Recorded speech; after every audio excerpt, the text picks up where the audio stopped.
Greetings, my MGTOW brothers. Welcome to the road.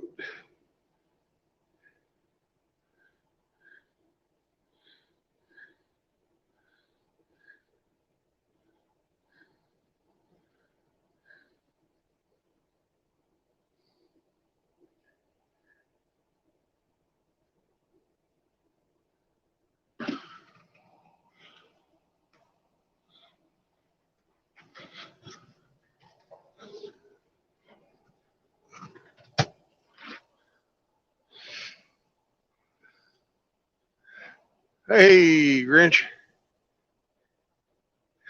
Welcome.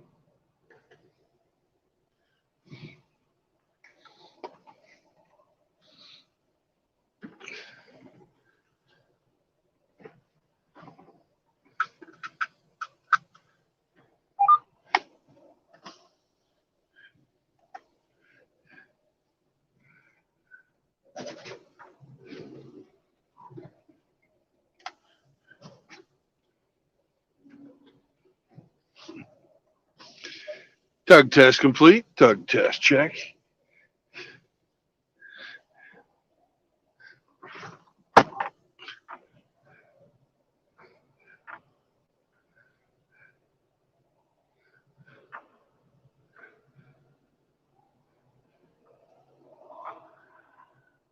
And we're off.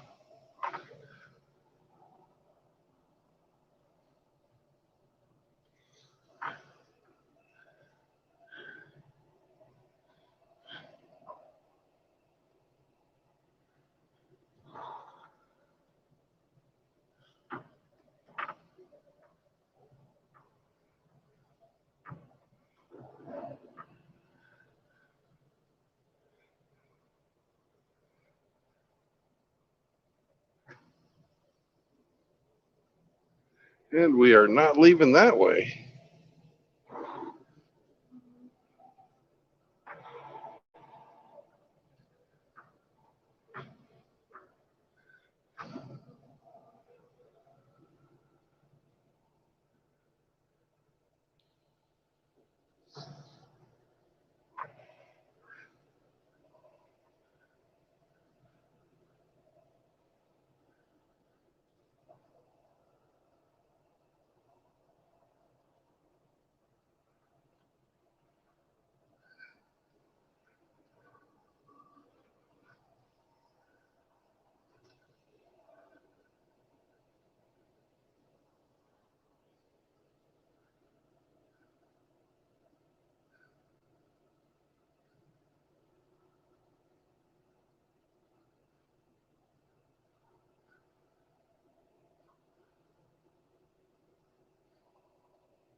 What's going to be, sweetie? You can't just sit there in front with your little pig face.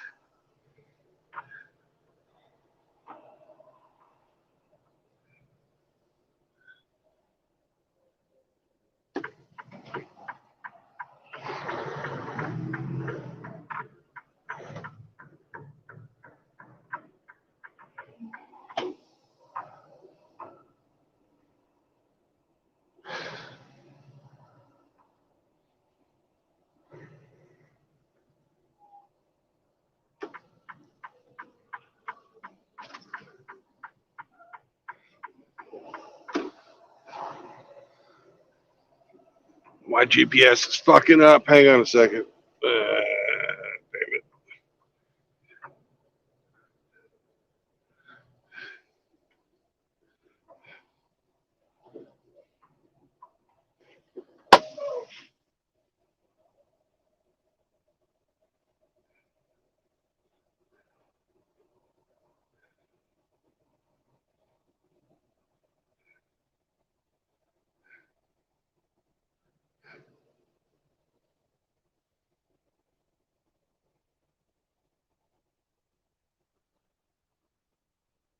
Hey, poop.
Hey, Rusty, Tim Elgato, Dark Blade,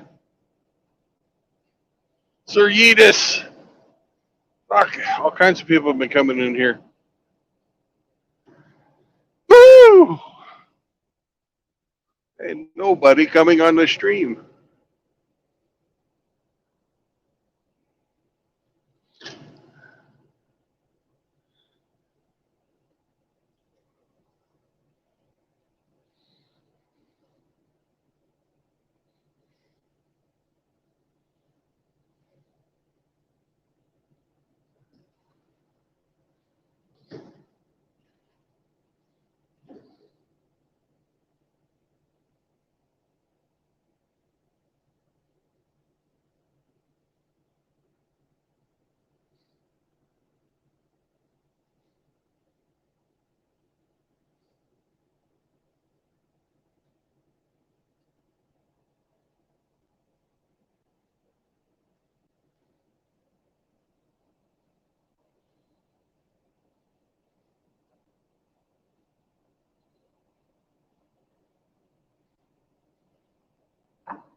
I'm surprised none of you guys want to get on here and talk about Lizzo.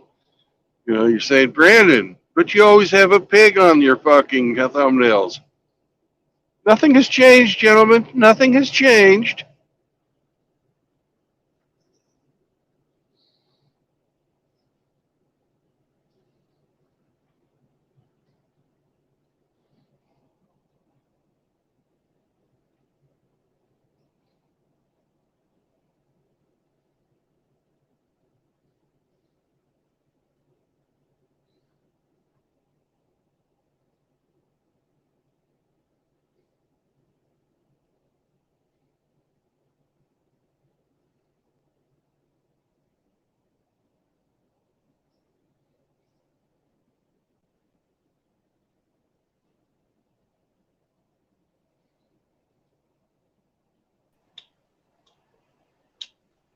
Yo, what's Hey, Tim. gotta say, man, that thumbnail game is on point, man. Say what? That your thumbnail game is on point, man. Yeah. Well, I found a picture of Lizzo with a fucking pig nose. How could I resist? You know? I couldn't tell the difference, man. I thought it was an actual pig. It I is. mean, she has Oh, the yeah, correct yeah, type. yeah. Well, the people from Borneo call, people long pig. Yeah, So, because she yeah. kind of deserves it, man, with all fat acceptance bullshit. Oh, yeah. It's, I kind of think that she is the harbinger of the end of time, because you've heard that old saying, it's not over till the fat lady sings. Oh yeah, I know Well, the that. fat lady's fucking singing. Yeah. But I have no clue, man, how delusional some people are that they call that beautiful. Yeah. I would not They're say just stuff thirsty like. fucking simps, that's all. Yeah, but still, man, heart disease and diabetes is not beautiful. Right, and even if she lives through, you know, without heart disease and diabetes, the higher cancer risk. She fucking runs the What do brain you think disease. about the joints, man? She will wear out the news as soon as possible if she keeps that weight. Lower back joints, pain. that's for sure. Yeah. I mean, I know some. I know some people are bigger than other people. It is what it is. But she's just being obese just for being obese and calling it beautiful. Right, but in the event of a water landing, you can use her as a flotation device. Yeah. I'm also sure that Oki is trying to get that phone number, man. He was mad. Disgusting. Oh, he'd probably pay her $2,500 just to smell her panties.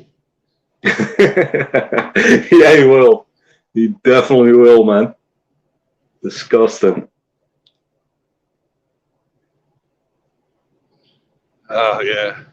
Imagine those fucking sweaty, nasty fucking panties the size of a fucking tent.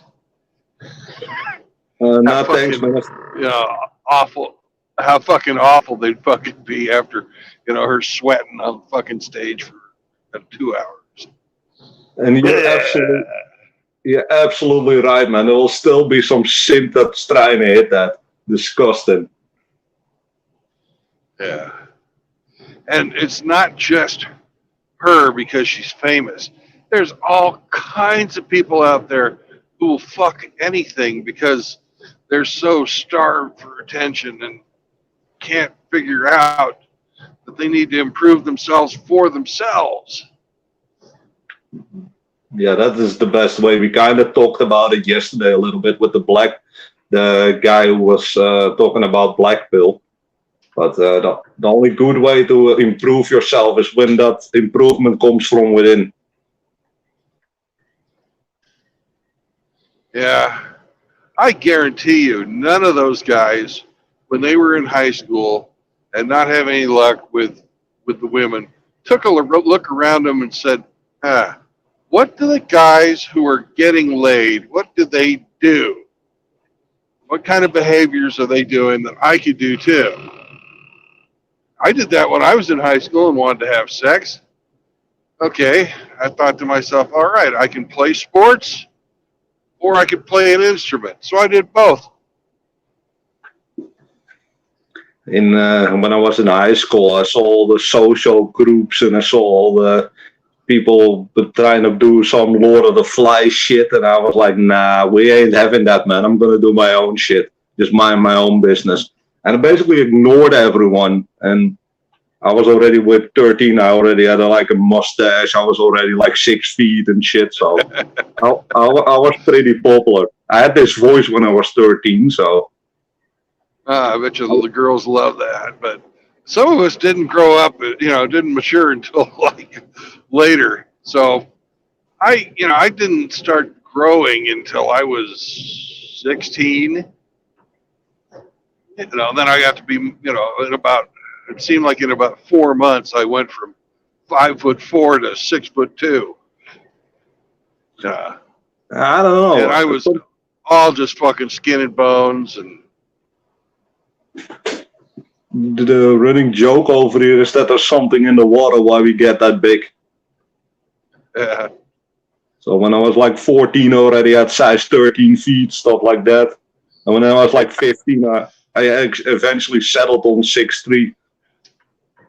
Yeah, I also wear size 13s, and but I had the big feet from earlier. The feet grew first, and then the rest of me. I looked like a fucking clown when I was a freshman in high school. Yeah, I was super, super skinny, man. I had to work to put on the muscles. Yeah. If I remember correctly, I was like 65 kilos when I was 6'3". So I was super skinny. Yeah. And now at around 88 kilos. So that's a pretty good size for my height. Still a bit too skinny, but then again, I'm not a bodybuilder. I'm going for the whole warrior look. Yeah.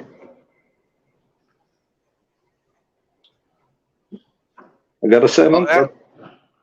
Yeah, go ahead. At my fattest, I was 122 kilos. I'm down to 105 now. So. Yeah, that's pretty good. It's pretty decent. Yeah. See if I can keep it off. And I still got a lot more to lose.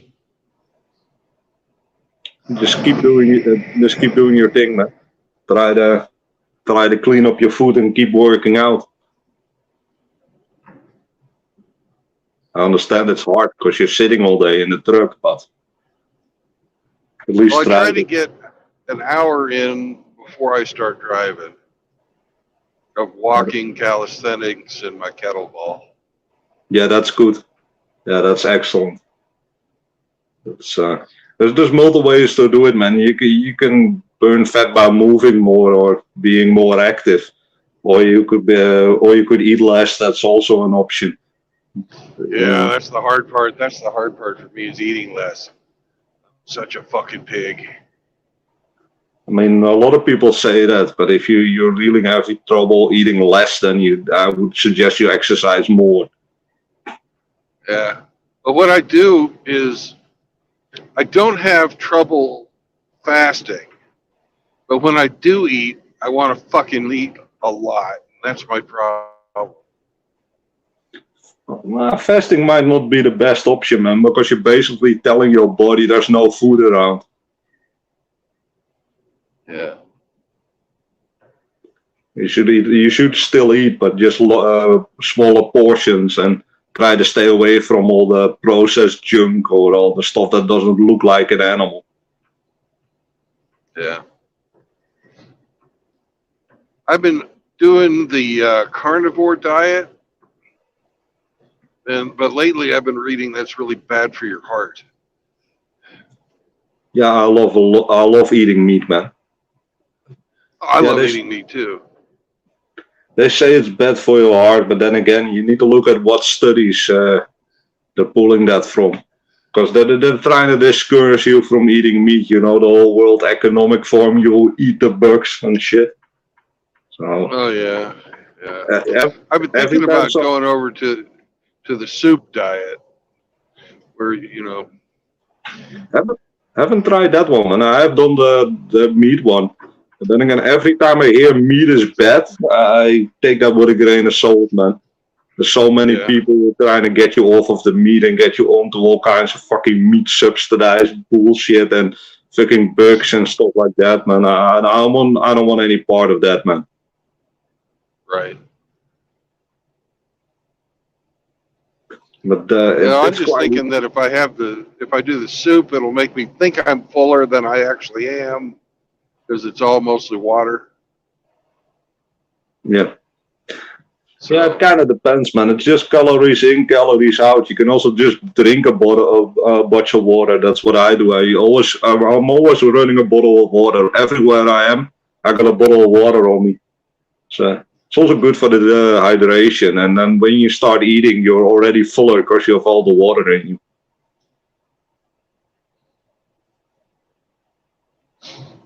Yeah. Also, calorie counting is a big thing. If you just count your calories and know what your maintenance calories are, and just make sure you're in a caloric deficit, then you're good, basically.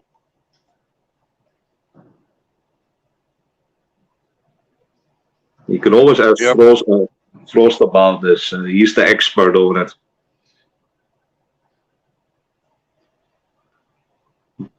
Me personally, I'm kind of loose with the calories, but then again, when I eat more, I just work out harder.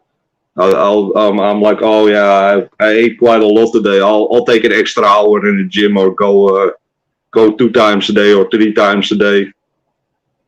That's the beauty of being able to plan your own time. Oh yeah.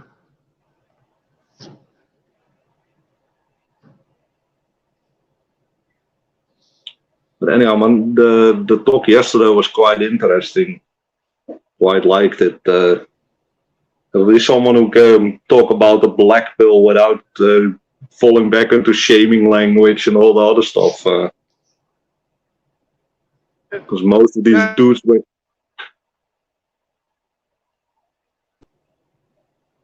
don't agree with him, but he's definitely a reasonable man. I'm willing to talk to everyone as long as they're reasonable. I don't agree with nihilism, but at least he was reasonable.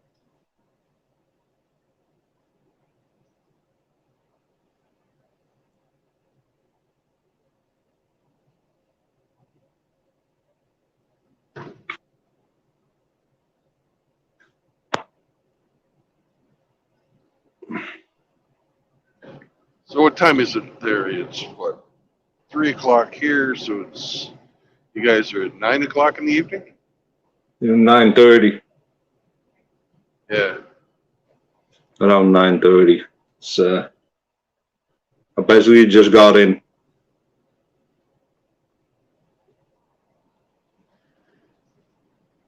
Whoa. Yeah, the wind is brutal today. I'm having to hold the steering wheel at about 15 degrees off of where it would normally be when I'm going straight. Just so you know, the StreamYard is cutting in and out a little bit. So if I talk over you, my apologies. No, you sound great. Okay. You sound great, man. I don't know if there's someone in the chat that can let me know if everything is coming through loud and clear. I don't read the chat. Yeah, so. I can. I can, so no worries. Anyhow, so what do you want to talk about, man? Nothing really. I'm just saying hello to everybody. It's I'm on the last leg of this trip because I've been busting my ass. I'm over a day early, so I got them to move my appointment up for this evening instead of tomorrow afternoon. I took this job over from another guy, and the guy bid the job from Boise, Idaho to Pauls Valley, Oklahoma, which is about 1,500 miles. He bid it for a 5-day trip. It took him a whole day to get from Boise down to Salt Lake, and he had to go in for some remedial training because he was a naughty boy, and they gave me the rest of his load. And I'm getting it done in 2.5 days, and he bid the job for 5. That's pretty nice, man. You saved an extra day. Yeah. Here, Woody Johnson in the chat say, I will come on later. Busy right now. Hopefully you are on, Tim. Yeah.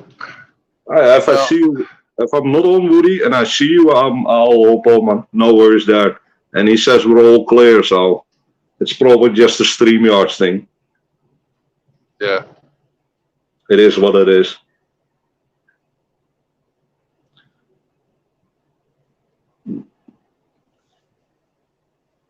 I gotta I just say, don't man, get people like the guy that bid this job. Why would they, limit themselves to the amount of money they can make? Mm-hmm. I'm going to be making 40% more money than him because I'm not underbidding my time. Yeah, that is smart. That is smart, man. Why would people do that? I don't get it. He must really want a job or something. I don't know. I have no clue. That should be rule number 1. Your time is valuable. Don't fuck around.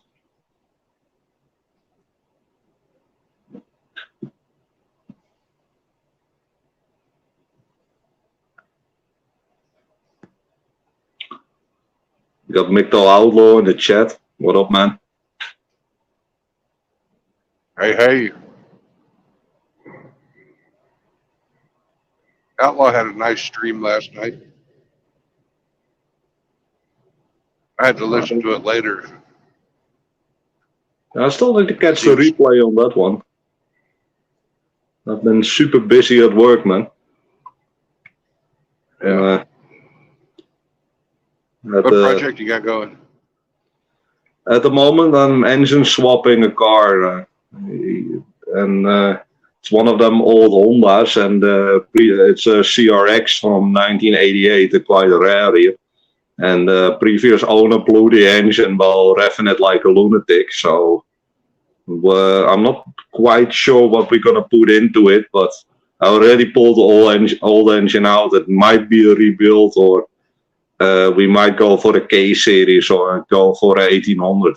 It kind of depends on what the owner wants and what his financial situation is. Yeah. We might upgrade the stock engine and keep it a 1600 like it came from the factory. So maybe put a bigger turbo on there, or it's not quite clear what he wants. At least the body is now prepared. And also had to inspect it on rust and stuff like that, and if the electrical system was still up to date, or at least capable of getting a swap in there. Because some of these old cars, they run like 4 wires and not the 18 they want nowadays. Yeah. I've been thinking about how to modify this truck to make it, more livable in here. It kind of depends on what you want. I mean, you can get some comfort things in there. Oh yeah. It's got a passenger seat that I don't need. Oh, I'd kind of like to keep have in a mind, man. desk in here. It is like a company truck, right? Yeah, it's a company Yeah, truck. yeah. I don't know if your employer thinks that's a good idea to remove stuff. Oh yeah, I'd have to get approval first before I do any modifications to it. It'd be nice if. Have you ever seen those captain's chairs like in the RVs where they not only you sit in Yes, them and I they have. can face forward, but they rotate. Yes, I have. I know exactly what you're talking about. They're fully adjustable as well. It's basically like a chair you would find in your living room, but way more comfortable than that. I know them. I'm one guy. I drive the truck. I need one chair. If I had a captain's chair in here instead of these two forward-facing truck seats, I could, I could have a desk behind me and be able to use it as a recliner if I was like facing towards the passenger side of the truck. Get some multi-functionality out of it and save some space. Oh, we got a lot of brothers coming into the chat, man. We got Frost in here, we got Bingus, we got Steve, we got a bunch of guys rolling in. But Oh, that's hey, great. Howdy, you, brothers. you need to be kind of careful with tearing out the seats, especially from new vehicles. Usually there's a bunch of electronics in there. There is like Oh, yeah. sensors in there, see what kind of weight you are, and it adjusts the bottom part of it, the shock part. And there's sometimes there's airbags in there, or there is seatbelt notifiers in there, and you can't just pull the plug out and remove a seat from a car usually. Well, it's even worse than this because I've got automatic air adjusts and stuff like that. So it's pneumatic and electronic. Yeah, yeah, that makes it way more complicated, and you need to place a seat back that either uses those functions, or you need a seat that has an eliminator or a cheater on there that basically makes sure that the computer doesn't protest by the fact, hey, I can measure your weight, so I know what height your seat should be. There are overriders for that, man. I have built RVs and stuff in the past that had the same kind of problems. But it is quite complicated. It is not in the olden days. It used to be 4 bolts and just get any random ass seat you can find in there.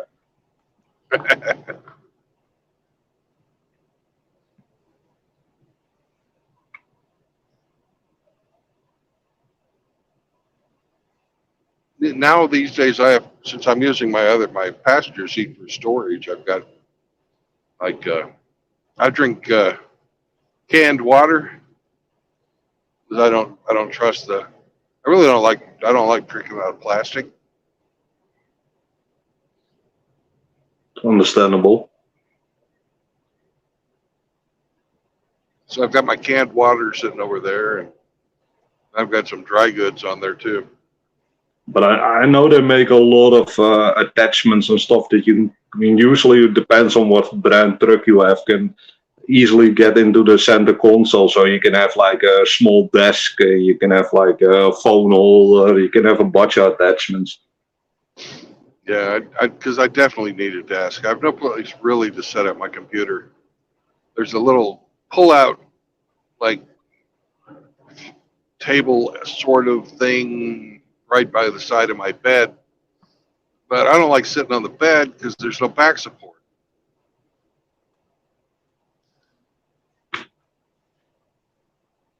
Yeah, like I said, I know there's a lot of stuff available. But it kind of depends on what your brand truck you ride and also what the budget is. Some stuff is stupid expensive for trucks. Oh yeah, it really is.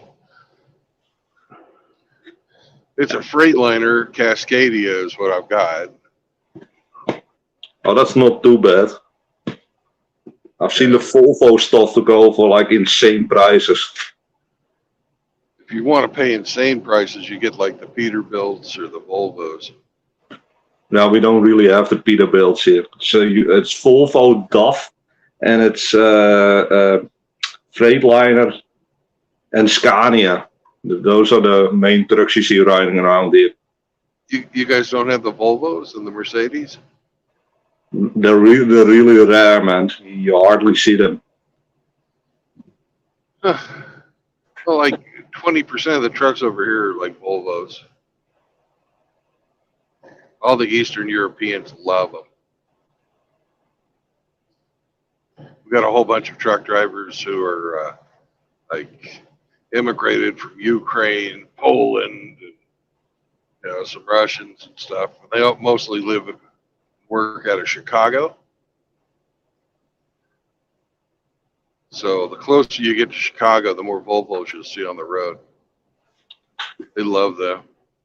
Yeah, Volvo's got one really cool feature that nobody else uses. They have an automatic chain system.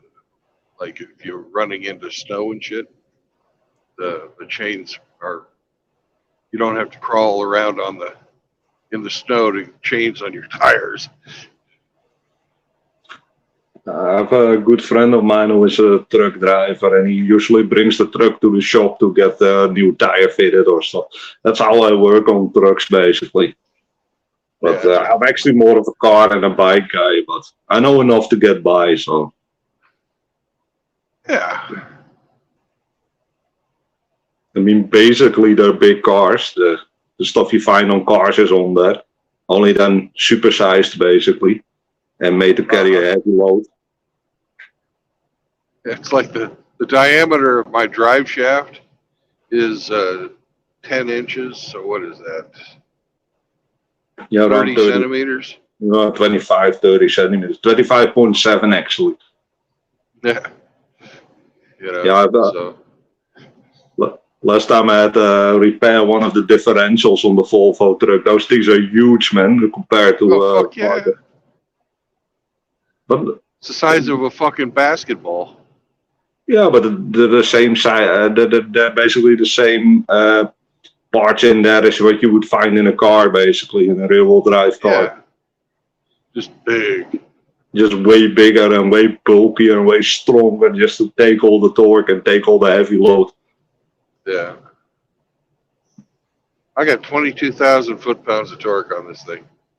Yeah, that's impressive, man. But fuck yeah. That's why you have to have these huge fucking drive shafts. If you had a little shaft, it just, it'd twist up on you.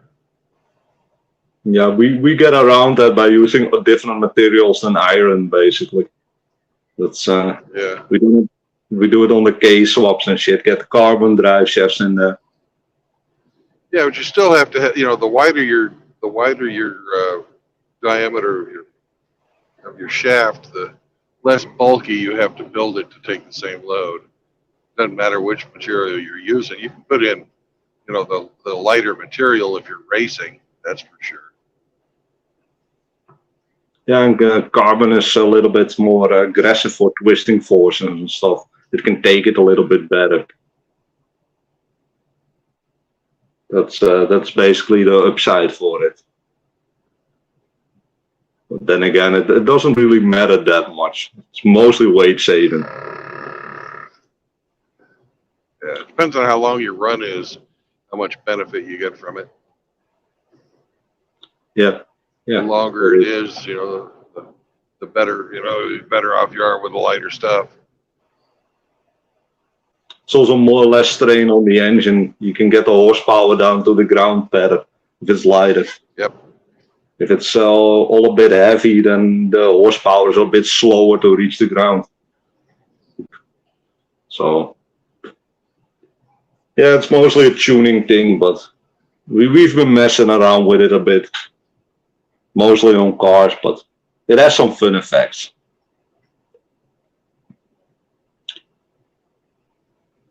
Hey Brennan, I'll be right back, man. If somebody wants to do it on their truck, I'll let them try it out and work all the bugs out.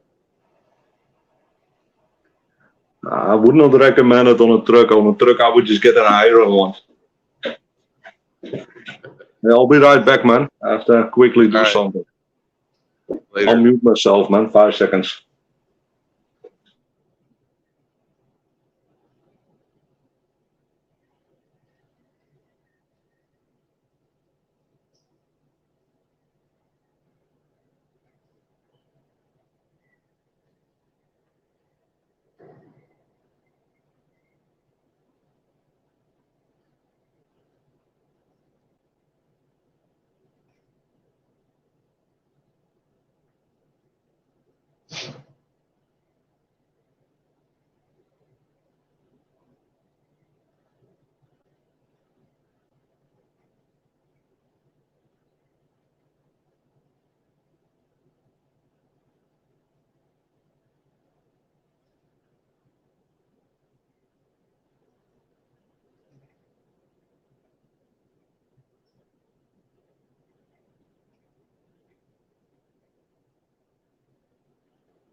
I'm back.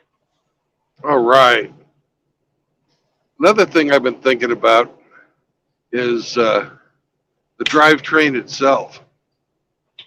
To me, there's some, it seems like there'd be some advantages if the truck was set up as a hybrid, like a diesel electric, and you had individual drive motors on each of the drive tires.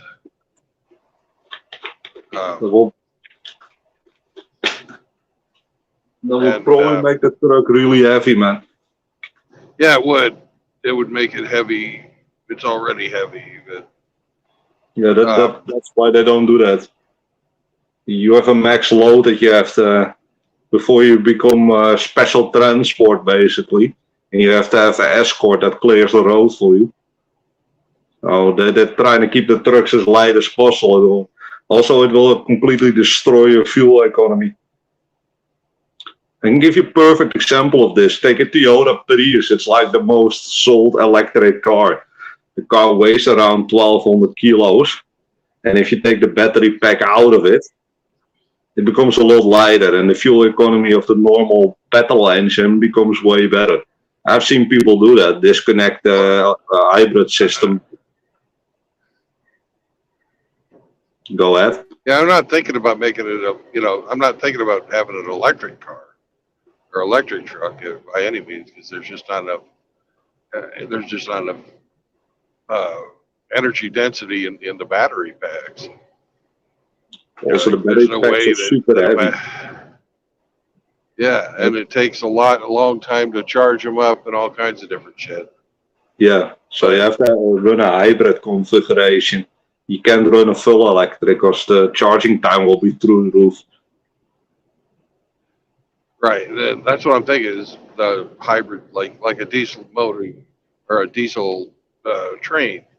The electric, it's a hybrid system, and they're pretty darn efficient. But they carry a huge amount of weight. That's where they get their efficiency from. Yeah. But Mouth the Gate Babe was telling me each one of those engines weighs 500 tons. Oh, I would not be surprised. I would not be surprised, man. But yeah, I think if you would do that, it would ruin the fuel efficiency. I always kind of laugh when people say that electric cars are way better than petrol cars and all that stuff, or way better than diesel cars. And that's just not true. A diesel is by far the best fuel effective burning thing that there is. It burns like 99%. It just leaves soot that comes out of the exhaust. And right. Well, the reason I wanted to do that is because I don't like the way these things, when you're parking them, I don't like that it's sort of a pain in the ass to get your cab pointed in the right direction so your trailer moves where you want it to. And I was thinking that if your drive tires could spin in opposite directions, and your steer tires could pivot all the way to 90 degrees, that you could actually pivot your truck in place. I understand, that's why I was thinking. I understand what you're saying. That's why I was thinking about going to the electric drive. That's the forklift kind of idea. You see forklifts that can do that as well. There's another downside to that. You wear out the tires. Right, or the zero-turn mower. Yeah. It gives a huge strain on the tires, and I know truck tires are only meant to go basically straight. They're not that good for left to right forces, basically. Yeah. Well, when you turn your trailers, a lot of the times, like, you're pivoting and you're dragging your tires around, because the trailer pivots right over the tandems. If you get your tractor 90 degrees to the trailer, that's how we get into the spots. So you're just trading your drive tire pivoting for your trailer tire pivoting in this case. Yeah, basically. That's basically what it comes down to.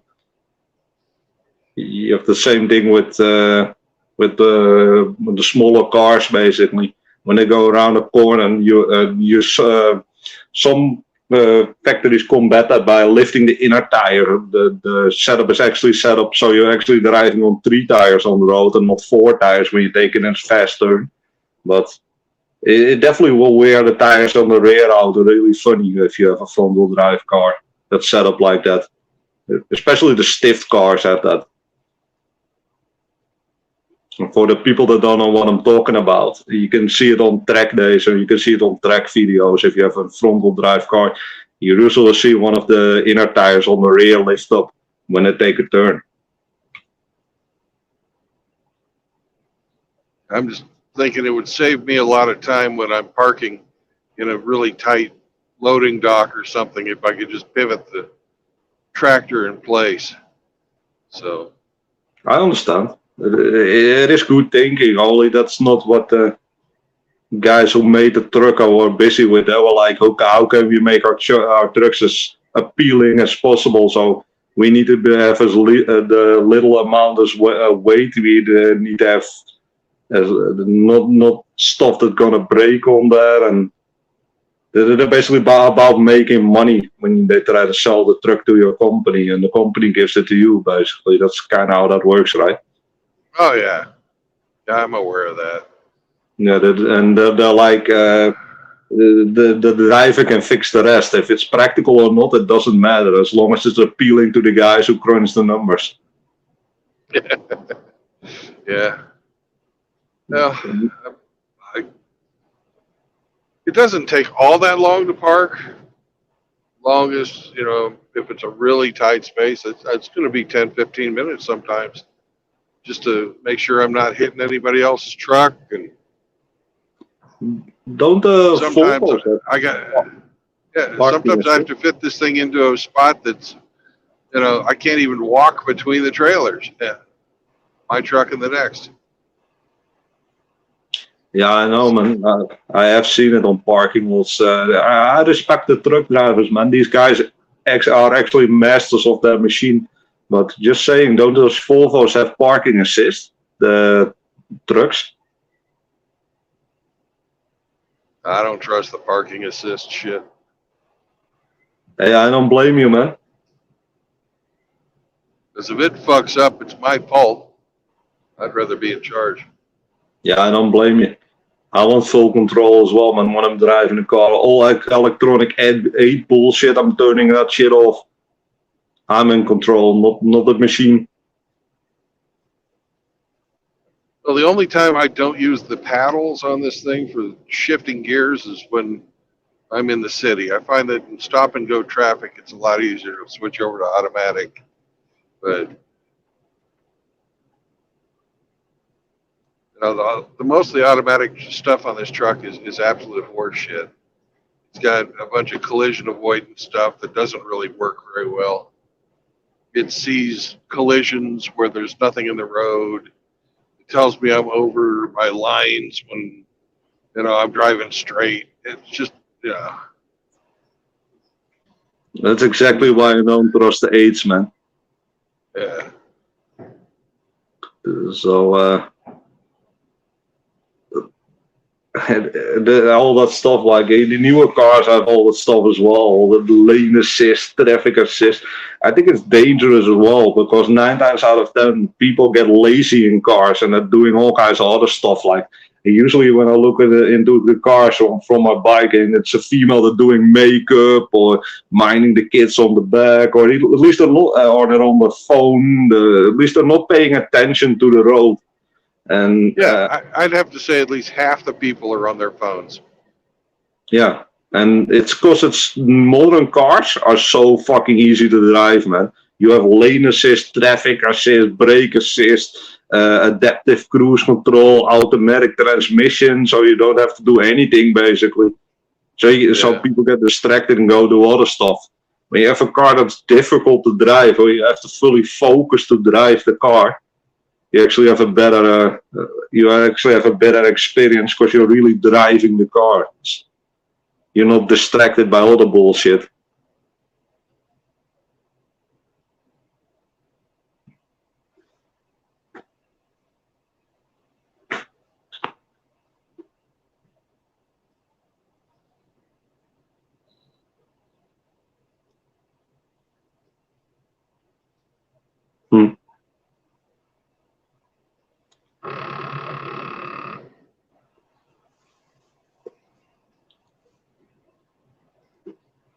So yeah, there's limitations on what you can and cannot do with the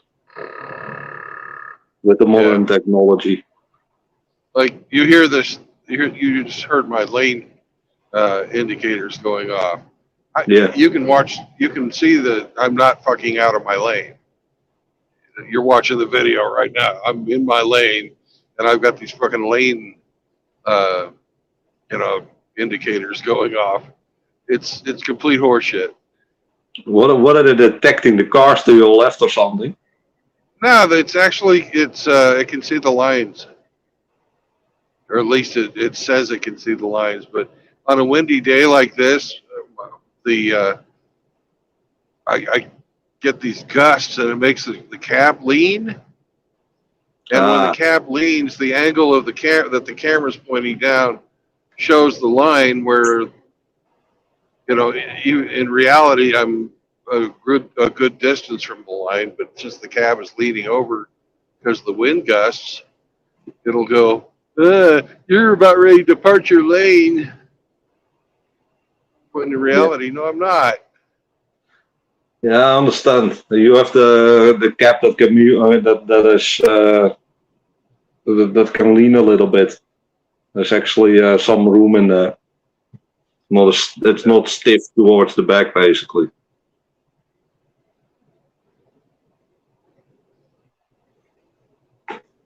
But yeah, the best thing is like just a capable human. That's the best thing, in my opinion. Especially while driving a car, or driving a truck or something. Just get a capable human. I would trust those every single day. Yeah. A It's the same with the capable self. human can, like they can make decisions and choose better routes and think ahead and stuff that a computer just can't do. No, I know. That's a problem that you run in with the automatic transmissions as well, especially when you're driving on tracks and stuff. The automatic transmission can see what kind of corner is coming up, and when you have a manual transmission, you can see, oh, that corner I need second gear. An automatic transmission can do that, and you go either too fast or too slow or too low RPM, and you have to drive the car completely different, basically. Yeah. And if you're going cross country, you can't anticipate the weather. You can't anticipate traffic patterns. You can't read a fucking news report saying that there's going to be construction on one highway versus another. Yeah. It's the same shit as what these self-driving cars, man, nowadays. You have the Tesla with the self-driving bullshit on them. They also make mistakes. They just run over people, run into stuff and shit. I don't understand why people want that. Well, I can understand why the trucking companies want it. They want it so they don't have to pay the driver. Bingo, exactly. But like for a passenger car, I would not want that. Also, there's another upside, and they already do that with Teslas. When you don't pay your bullshit, they can just remote control your car and just park. And when you park in a parking space, they'll honk the horn and drive it backwards so the repo man can come pick it up. Wonderful. There's actually videos of that on the internet, man.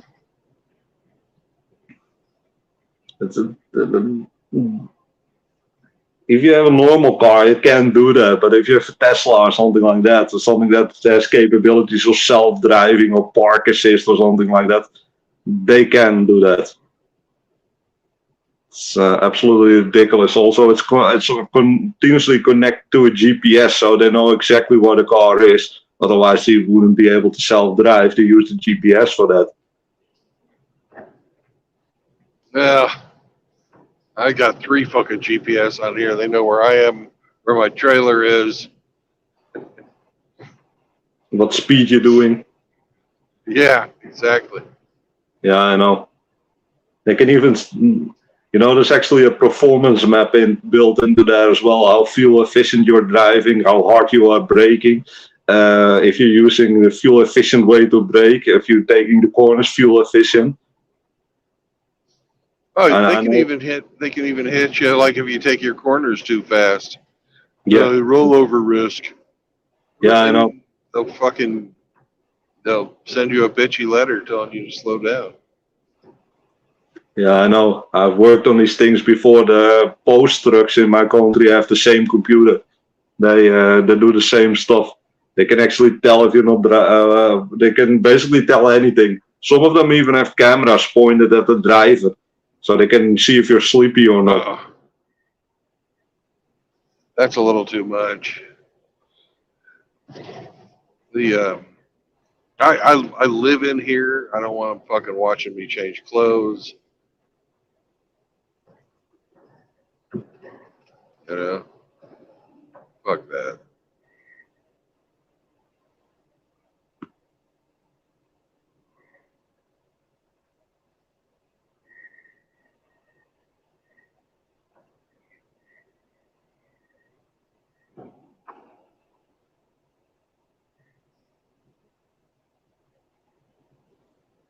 I'm just taking a look at the chat, man. Okay. These guys What's are on everybody's mind today? Let's see.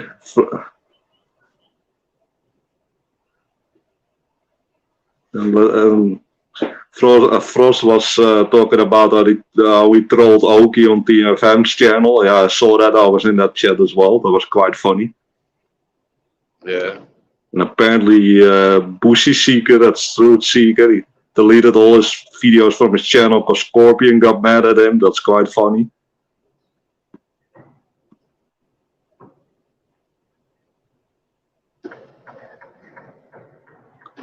MGTOW Forever is talking about how YouTube hides comments in streams. Yes, they do, brother. I actually have to manually approve some of the comments that get a little bit too based.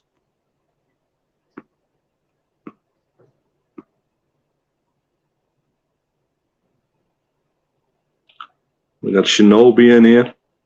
Mr. Pliskin. Cool. The Well, brothers Hammer put a video out today talking about how not to give, these people clout. Just to Who did? Hammer. Oh yeah. I gotta be honest, man.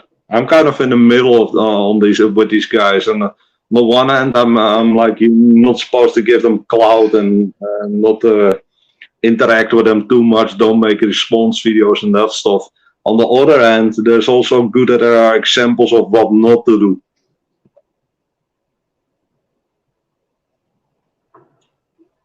Mr. Pliskin, I am able to manually approve these comments. I am the top range. Moderating. You're the managing moderator. Yes. Right? Yeah, YouTube changed that whole stuff. That was Real Talk, the same thing. Real Talk was spitting some true fire in the chat. I had to manually approve all them comments.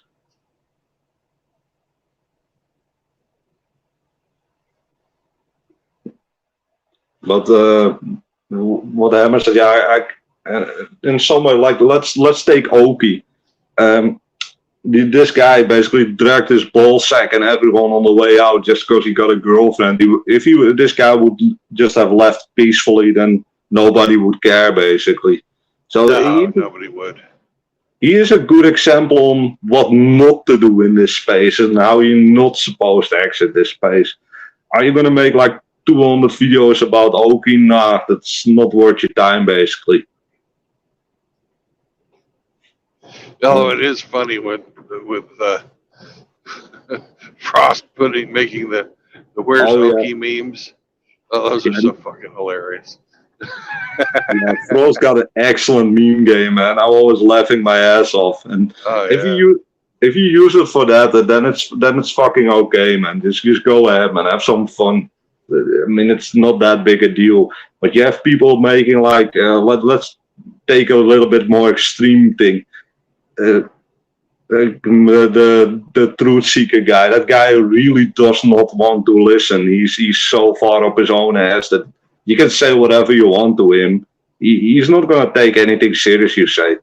So why would you respond to that guy? And it's and I actually asked Anglo about it. And yeah, you know the response, man. He said it was funny, but I think that's a waste of time. And also keep in mind, these people are also looking for reactions, so they have basically ammunition to take out of context and then say, see, I told you so. He doesn't mean this, but he means something else that's way more evil.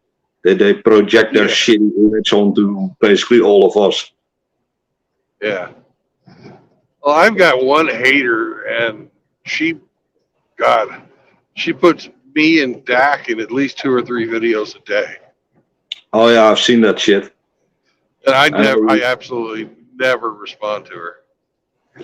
I know who you're talking about, but I've heard the situation she is in as well, and she tried to do the same thing to me, and she was like, "Oh yeah, yeah, yeah," and she was like, "What are you all about?" And I never responded, man.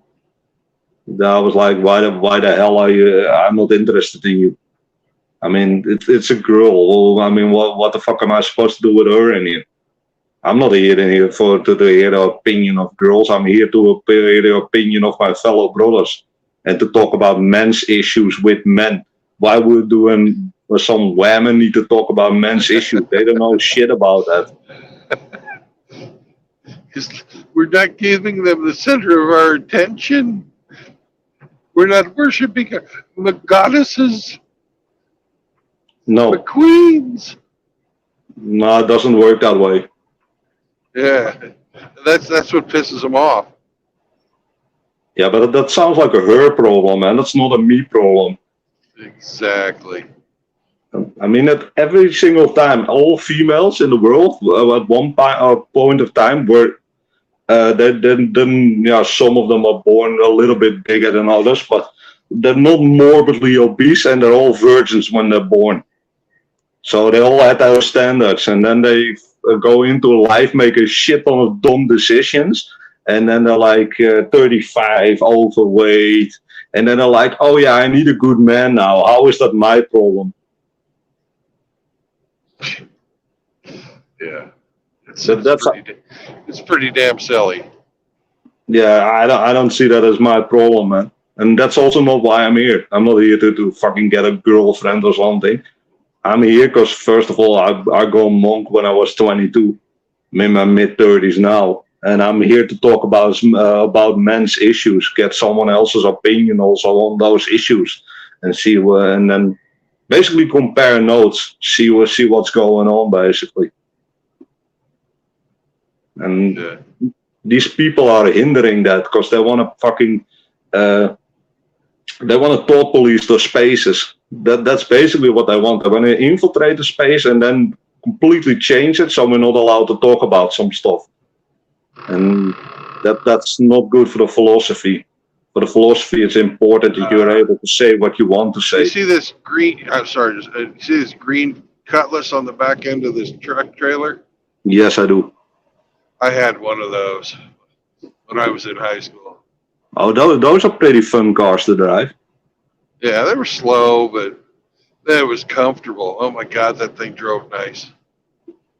Yeah, I've driven one of those. What do you had in there? Slant 6 as an engine, or are you at the full bagger? The six, and A slant, Mine was white with a red roof, the red Slant 6 pinstripes. isn't a bad engine, brother. It's pretty good. It's pretty reliable. You can get some parts for it easily. Yeah, I loved that car. I never should have sold it. It's never too late to buy it back, right?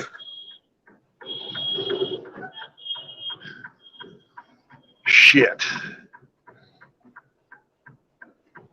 You good?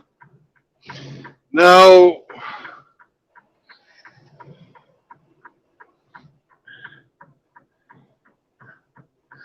Fuck, I didn't clear my blind spot. Oh, did you hit him? Yep, I took his mirror out. Well, that's bad. Yeah.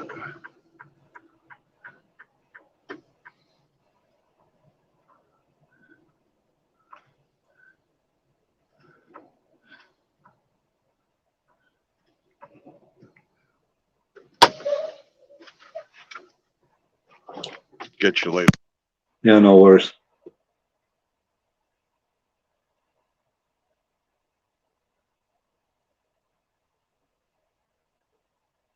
Well, hopefully, Brennan isn't too big of a trouble.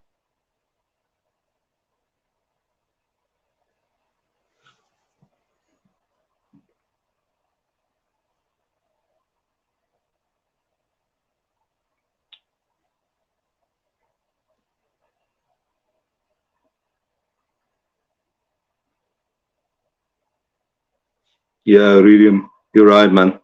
being alcohol free is a wise choice to make in life. I mean, drinking has all kinds of downsides. I stopped drinking 15 years ago, and I gotta be honest with you, man, I never regretted it.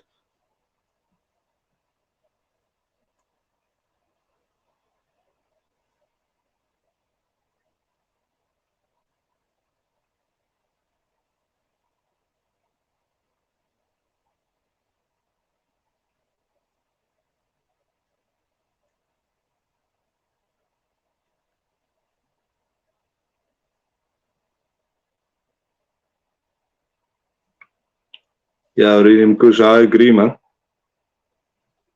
I agree. It's quitting drinking is indeed one of the better things I done. I mean, there was so much downsides besides the being sick from the drinking. Also, there's a lot of calories in drinking a lot, so you get way skinnier when you don't drink a lot. Don't, and I'm not even talking about all the health benefits. But then again, you have to live life a little bit, but keep in mind, man, you only have one health. If you fuck it up, then you're basically fucked.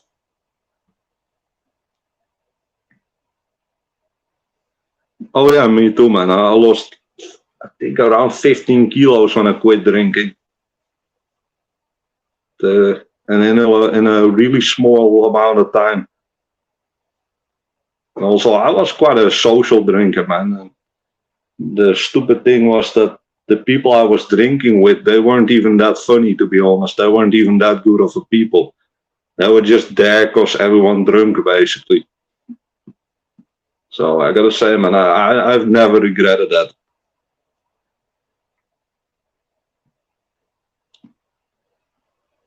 And also, if you drink a lot, you tend to lose your perception on reality.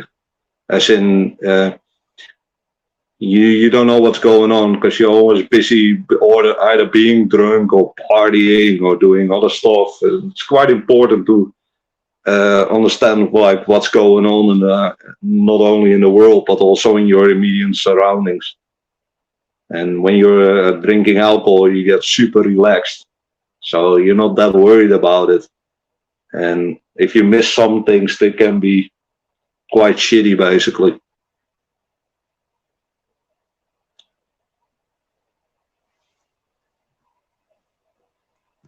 Also, never look back, man, when I did that. I did it, and like the first year was hard. It was like it was like, oh yeah, I want to go out, want to party, want to have a good time, and after a year, you don't even notice it anymore. It's basically the new normal without the drink, and now I can just go out and party, but just not drink, basically.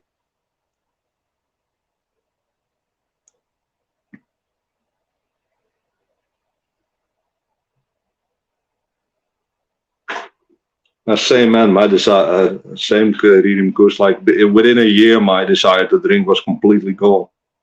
I've never looked back. I'm like 15 years in now.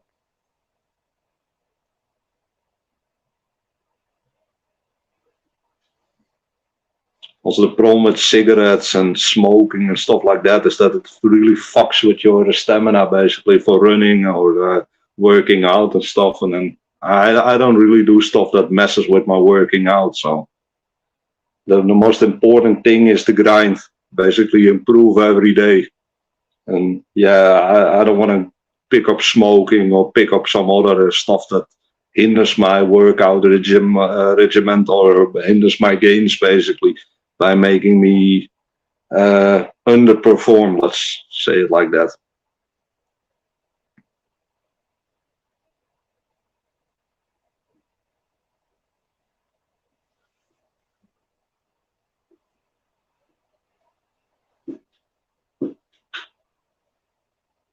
I I agree, JR, man. I mean, the weightlifting is fun. Cardio is kind of boring, to be honest. I mean, I like walking and stuff, but going for long runs and shit, it's not really my thing. I'd much rather put a few heavy plates on it and make a heavy deadlift and then go for a run or go.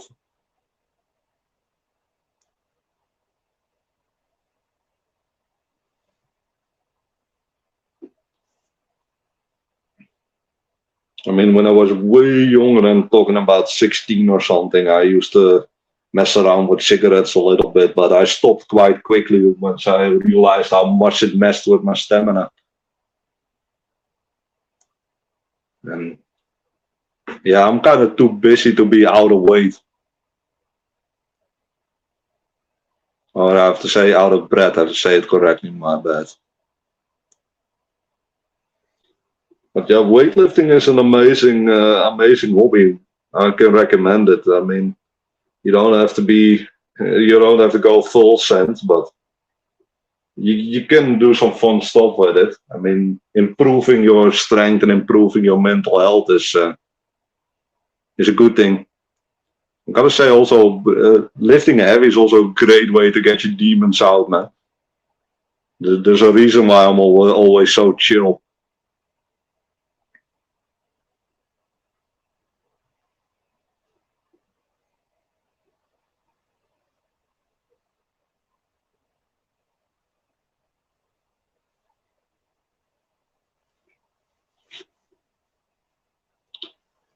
Cross says Tim Ogado, today I'm doing dips, chin-ups, and push-ups. That sounds like an excellent thing, man. That's a fun thing to do, man. Always like calisthenics, and keep in mind, guys, calisthenics is free.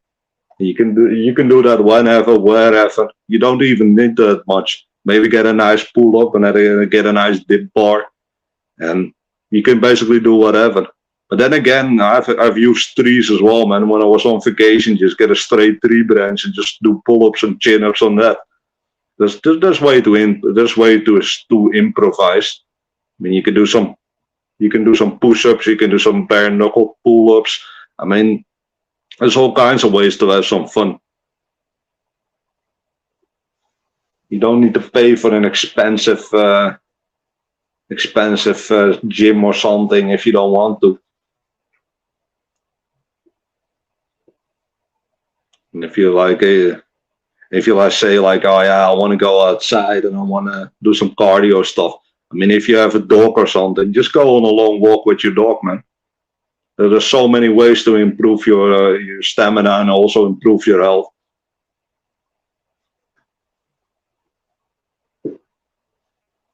I basically made weightlifting and minding my health and minding my stuff basically. I made that my addiction instead of fucking going around drinking and. Yeah, JR, you're right, man. The gym is fucking horrible at sometimes, man. When you're in there, there's fucking 3 or 4s in there taking selfies, taking pictures, doing all kinds of weird stuff. They're hogging the machines. And you're like, you're not even doing anything with the machine. That's why I go on really stupid times, man, in the middle of the night or really early in the morning. I'm 9 times out of 10 when I'm in there, it's completely deserted. There's no one in there. The only downside to my gym is that fucking Wi-Fi sucks in there. So if you want to listen to some Red Bull entertainment, yeah, it's kind of hard to do.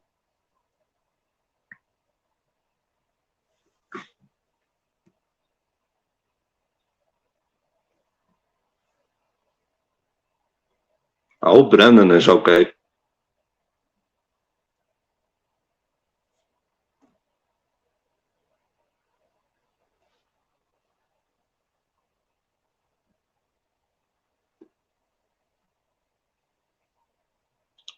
Hey, JR, what you should do, that's what I did, is just look at what these gyms that sometimes these gyms, and especially these female gyms that no one goes through, that they go out of business. You can buy a foreclosure sale, you can get a bunch of weights for like low prices and stuff. That's basically what I did. I started looking at secondhand weights, and I got quite a nice collection over the years. I got a full bench set. I got a dumbbell set. I got a full the the bench set, and uh, I'm looking at some of the machines, but they're quite expensive. But then again, you don't really need that. But you can get stuff for free, or sometimes even for low prices, basically. Yeah, I was saying that, Shinobi. You can do your workouts everywhere. I mean, you can just do calisthenics. Yeah, the female gyms are always empty. Every single time there's one few miles from my workplace when I drive past it, there's no one in there. There's like one or two cars, 9 times out of 10. And when I go to my own gym, there's like fucking 10 of these girls on normal times. Especially in the early afternoon, you get all the single women and stuff. And I don't know, I don't know any workout that includes looking on your phone and taking selfies, but it is what it is.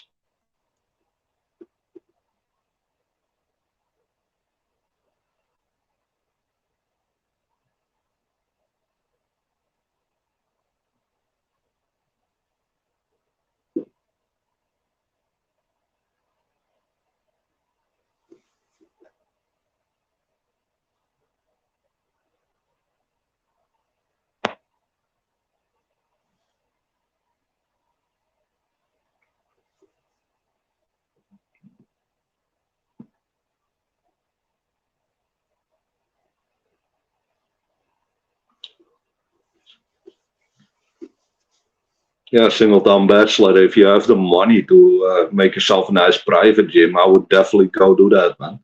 It's way better than going to a public gym.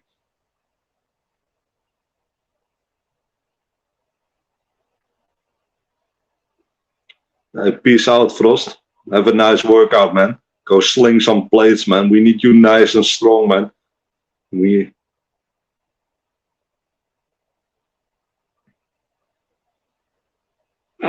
Yeah, you're right, JR. 9 times out of 10 are barely wearing anything. That's fucking bullshit, man. 9 times out of 10, I'm walking around in a hoodie just cause so people don't see what I look like. I don't want to be flexing and fucking doing that kind of stuff in the gym. I'm there to get my workout in and then get the fuck out. I'm not there to talk to anyone. I'm not there to fucking interact or be social. Fuck that shit, man. I'm there to lift heavy, and then I'm there to fucking get the fuck out.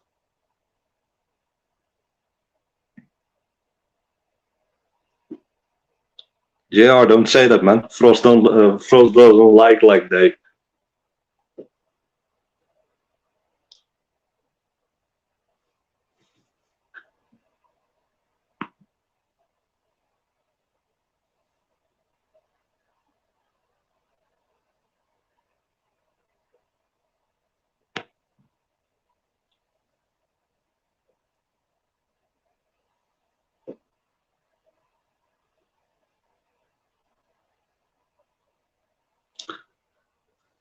That's exactly what I'm trying to not get, JR, man. These guys, I mean, these guys in the gym don't bring their girlfriend. They're smart. The fucking women that walk around that are all fucking like single mothers and shit, trying to look for a new fucking baby daddy. So we don't want to be having that, man. I got better things to do with my time.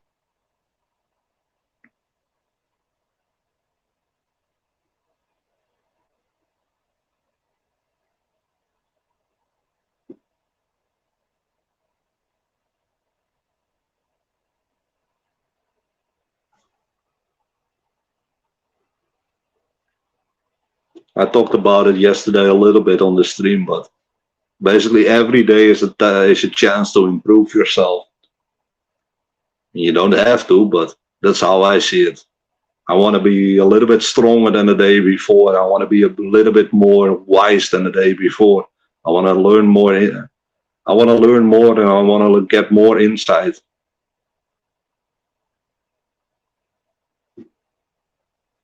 Yeah, single dumb bachelor. I got both, man. I got a small gym at home, and I got a small gym at my work, basically, because I work for myself, so I can do whatever the fuck I want.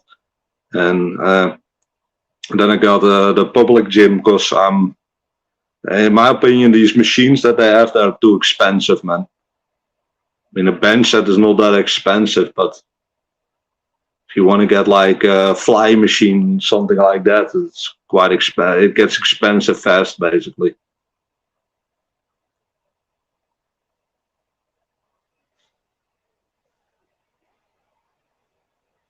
And at my workplace, I just got a fucking pull-up and a dip bar. That's basically all you need.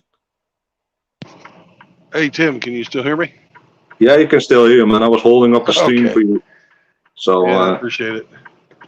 Yeah, no worries, man. I hope everything went well, considering the circumstances. Yeah. I just,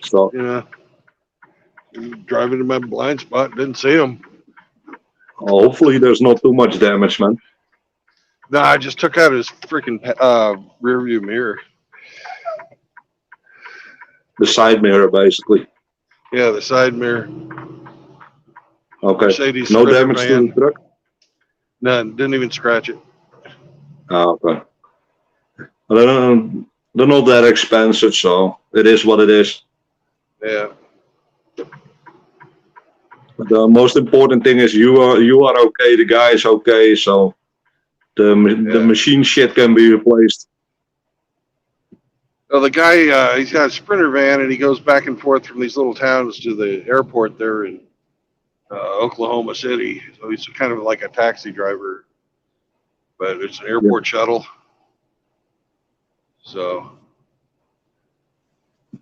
he wanted to get on the way, and I showed him my stuff, and he took a picture of it and laughed.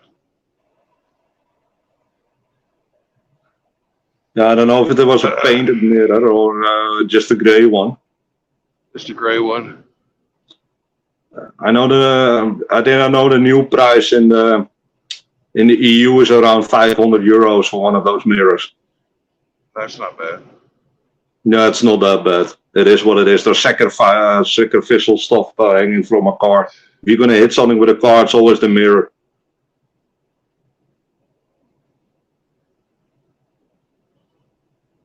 The painted ones are more expensive, though. Yeah, I was even able to snap it back together. Although the lower freaking wide-angle mirror is on the highway somewhere, wasn't even attached anymore. Oh, okay. So it's not that bad. He didn't even snap the glass. No. If that guy is a capable mechanic, he will probably be able to fix that, man. Yeah. 2 screws and 2 wires. Yeah, the wires are for the heating for the glass. So it's. I think there's an auto or adjustment motor in there or something too. Yeah, it could be. Then it's 6 wires, but I know these things come with preheated glass. So there's 2 extra wires to heat the top glass and the bottom glass. And then you have the adjuster as well. The bottom glass is gone, but the top glass is there. And the most important thing, everyone is safe. That's the most important thing. Yep. All the shit can be replaced, man. I mean, you can't replace people. I mean, you could, but not with identical. You understand what I'm saying? Yo, I think Brandon lost the connection, guys. Hey, it is what it is.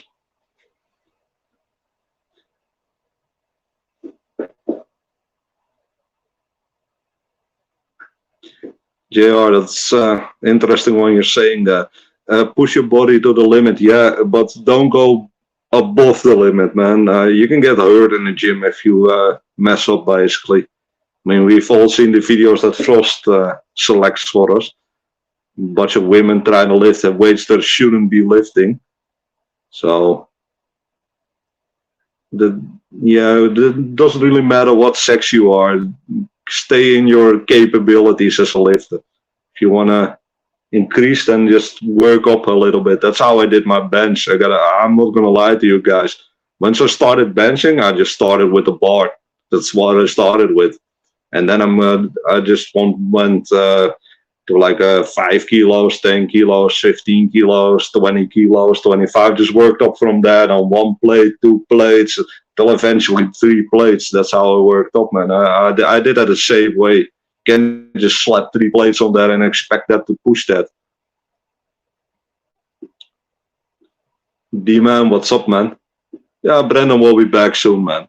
I think he lost connection or the phone went dead or he'll be back. So for now, it's the Based Cat Show. And basically also the chat. So, because I'll be reading comments and just responding to people. You guys have anything you want me to respond to, any questions or the other stuff? You want to know something, just drop it in the chat, guys. It is what it is.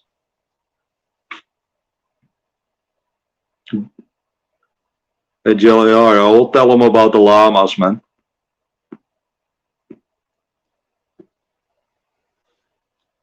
Russ, the link should be further up the chat. I have a copy of the link because I'm now in the StreamYards, but Brennan needs to let you in. But Brennan lost connection, so I can't let you in.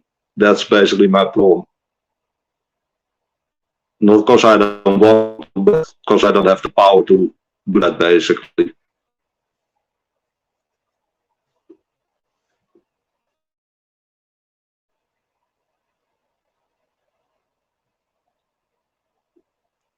I see Iridium Kush has a stream. That's interesting.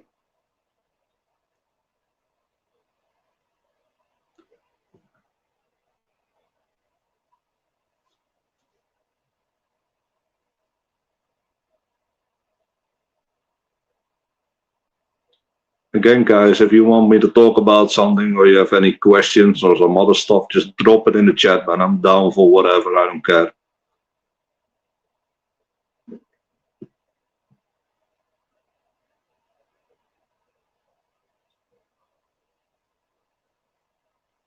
Maybe a weird question here, because but when will it be St. Patrick's Day? Because we don't celebrate that in the EU.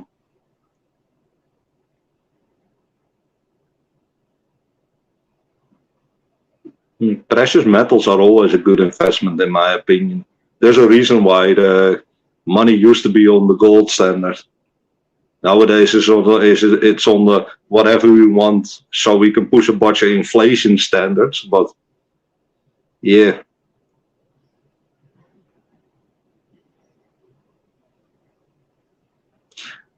Yeah, let's devalue our debt by creating more debt.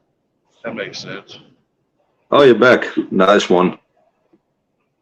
Hey, Russ Shackleford wanted to talk about metals, so I don't know if you can drop the link for him. I can't comment because I'm on my shitty phone. Okay. You got a question here in the chat. How long did you get snowed in there in the Netherlands?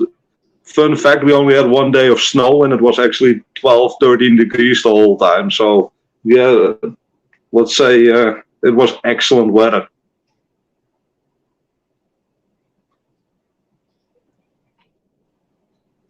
The Netherlands is mostly flat, JR. It's flat and it's below sea level. That's basically the most interesting about it. And we got like windmills everywhere.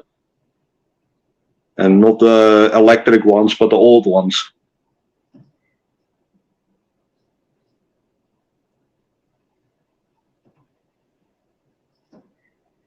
Yeah, guys, gold and silver, it's always an amazing thing to have, man. It will always keep its value. And the government can fuck around with that. They can't print any more gold. Then again, you can print a bunch of extra money, so.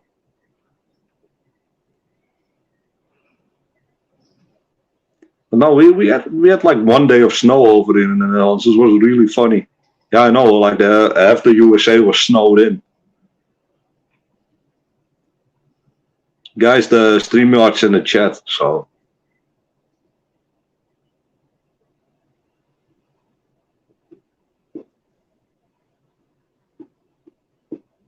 I think that guy's mirror actually bounced off the MGTOW sticker. That's a pretty strong sticker, man. Yeah. So I've been keeping the stream going for you, brother, and you know, it is what it is. I appreciate it, man. I done my best, man. I got help from the chat though. Oh, we enjoyed it. It was great, man. Great. Oh, thanks, man. I never had to do that, man. Usually I have a co-host or something. I usually don't stream. So I try to talk about whatever I thought was interesting. But I'm glad you enjoyed it, man. Oh, you did a good job, I'm sure. I did the best I could, man. So this gold and silver thing, I've been anticipating this bank run that's broadsided everybody 2 years ago, and I'm shocked it took 2 years to go down. But this is the environment we're in. So what do you gentlemen think about it? I think it was an illegal nationalization of the banks and their response to it. Bingo. It and I have to talk from my part of the basically the world, the EU. We had no consequences of the bank troubles I saw on the news, so it hasn't come here yet. Well, I was digging into it, and it looks like Credit Suisse is leading It's the way completely for saying Europe. to the bankers that there will be no consequences, just like Tim just said. And by bailing everybody out 100%, even above and beyond what their insurance, what they were entitled to, there'll be no consequences for poor decisions. In my country, the board. Go ahead. in my country, Sorry, go ahead. yeah. Oh, my bad. In my country, we have like 4 major banks, and they hold like basically every little bit of the capital. And these banks are pretty big, man. And with the last crisis in 2012, we got rid of all the small banks. Basically, they all went on, and people could not get to their money. But our government basically made a guarantee. You can get up to 100,000 guaranteed by the government. So even if your bank goes under, you can get your money back. At least that's what they're claiming, and that's what's holding up confidence now in the Netherlands. Yeah, that seems to be what all the central banks are doing. The FDIC insures American bank accounts up to 250,000. But when that was first made, that was like $25 million, and it was backed by gold. So it's kind of bullshit. I mean, it's a total bullshit number now. But anyway, so I agree with most of what Brandon said. I think the goal is to let the small regional banks die so they can get the bigger banks and consolidate power. They're probably going to make a push to CBDC is probably the whole reason they're doing all this. But this is all shady as hell. Brandon's right. It is illegal. And if you remember back in September, the Pope required the Catholic Church all around the world to empty out their bank accounts and put it into the Vatican bank account.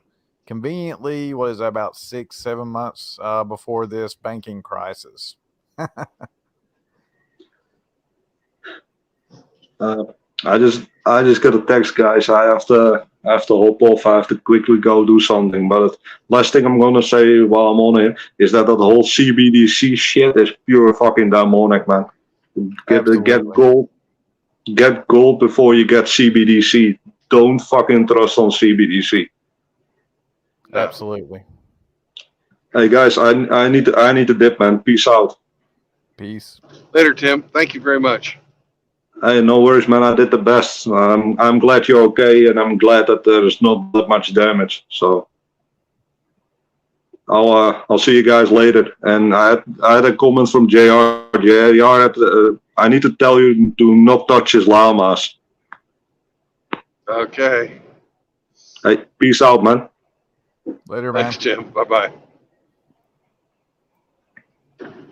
So, Brandon, that's interesting. Me and you almost agree totally on that banking crisis. I'm not sure how much you looked into it, but that is interesting that people are at least a few are figuring this out. So where do you think this is headed?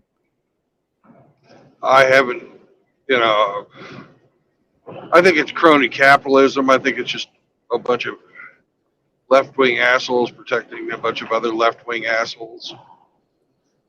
It is. These are all the people that are highly politically motivated. The board of directors is you know is dominated by woke people. They were investing in a woke manner. So it's just it's just another, basically diversity hires running the fucking country and the financial institutions into the ground. Pretty much. To me, what blew my mind was the more I dug into this, the more it stinks. Like that Silicon Valley Bank was the most affluent bank. They paid all their average worker made like $250,000 a year. They all got their bonuses like 1 week early before they went bankrupt on the same day. The execs were selling the stocks like crazy before the thing went bankrupt.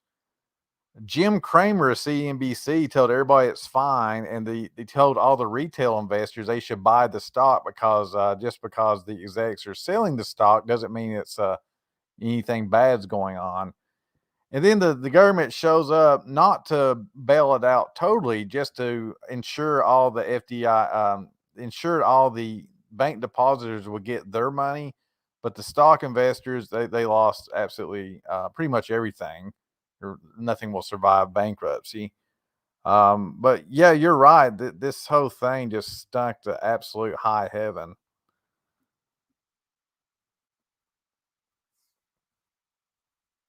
And now people are beginning to wonder, is this going to cascade? And the answer to that is probably, most likely. And you'll have just a few big banks that can cancel you on a dime.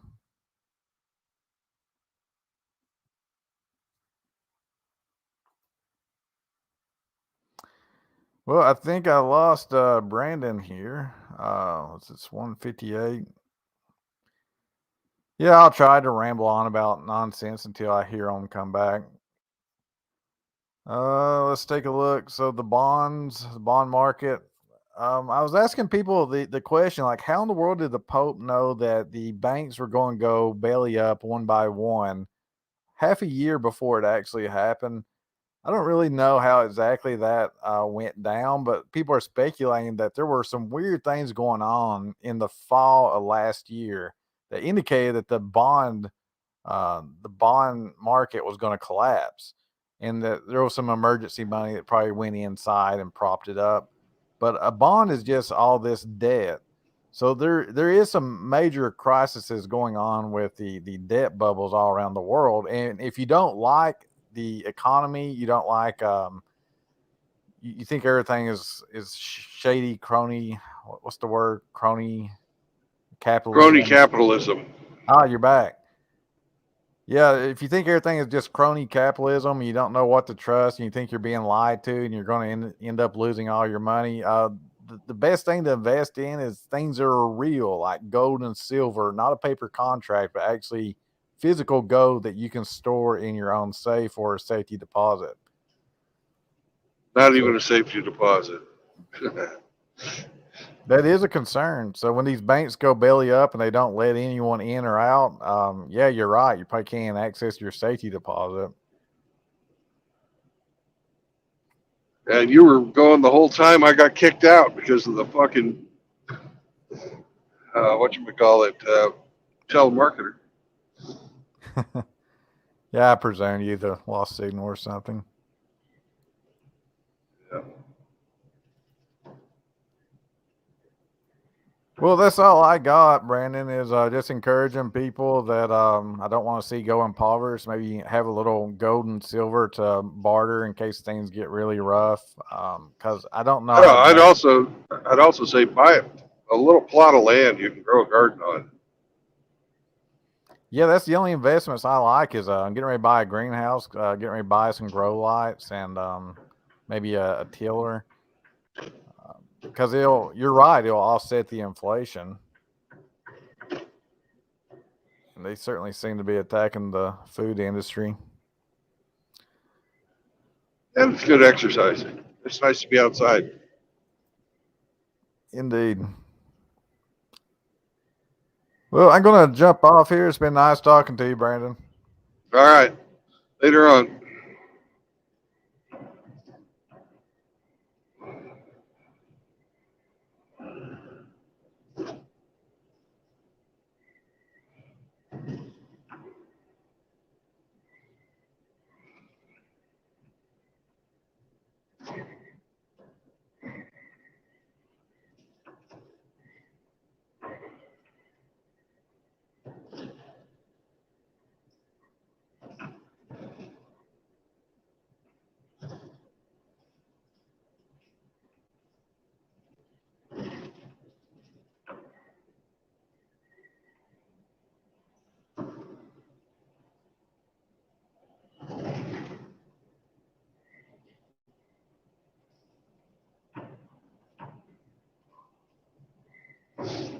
What's up, Hemi?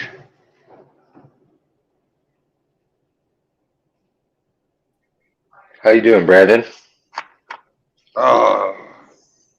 Fucking took out a guy's mirror today. Uh-oh. Yeah, switching lanes. And he was in my blind spot, and I didn't fucking see him. Fuck! Good thing I heard his Shit. horn.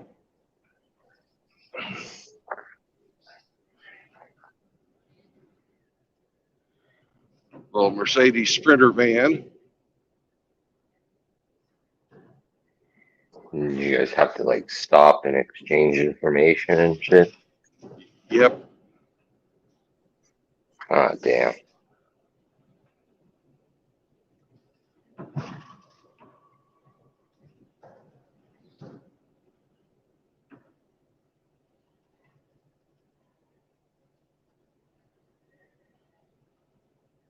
Didn't even scratch my truck.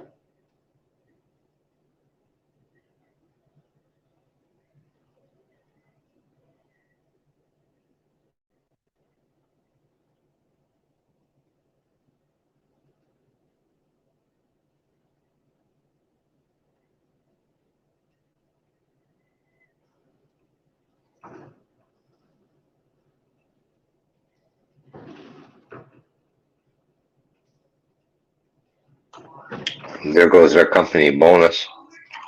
Yeah. Yeah.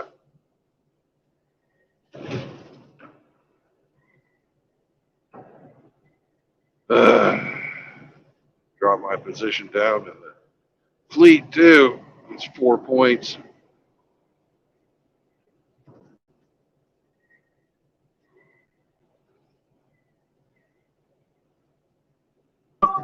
Demerit points from the company or like on the license? Yeah, demerit points for the company. You get a certain number of points. They let you go. They last for like 3 years and then they go away. Oh, wow.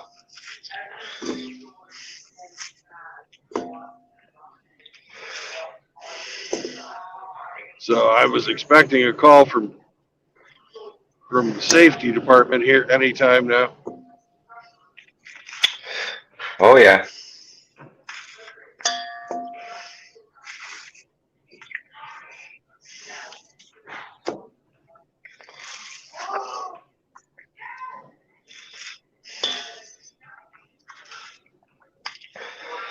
Well, nobody's hurt. Nope.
Did it happen What do while you- you were on the stream? Yep.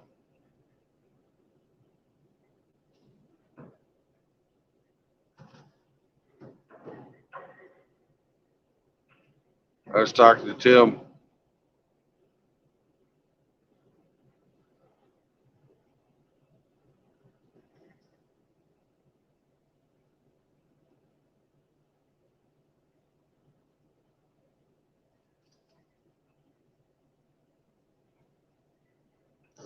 What are you cooking? I keep hearing the ding from your mixing bowl.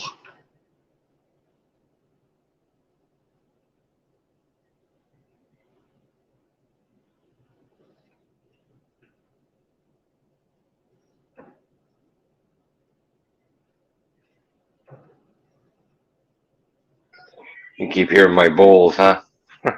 Yeah. I'm washing chicken. Oh, okay. I kept hearing a metallic ring, so I figured you were Yeah. mixing something. Well, the chicken's in the bowl. Some salt and vinegar.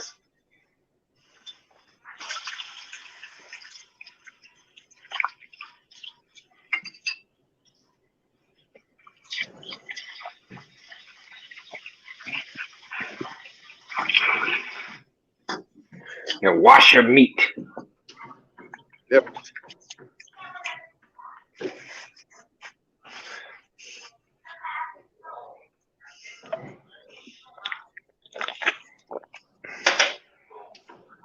So, I go to put on the new toilet today. Yeah. I open the box, and the tank is in like 100 pieces. Oh no. Yeah, like great. And I already got the other one removed. I go and put the bowl, bolt it down. Okay, I'm ready for the tank. I go and open the box. Ah, shit, I gotta put the old one back on. Let me just run to the store real quick. Ah, that's the thing. This thing got shipped here. It's a Oh, pressure assist toilet, and the stores here only carry gravity flush. yeah. So it's a little bit of a headache. Yeah. So I was looking at your picture. Is your floor linoleum? Yes, Or I is put it down a floor? linoleum vinyl floor tiles. So yeah, linoleum.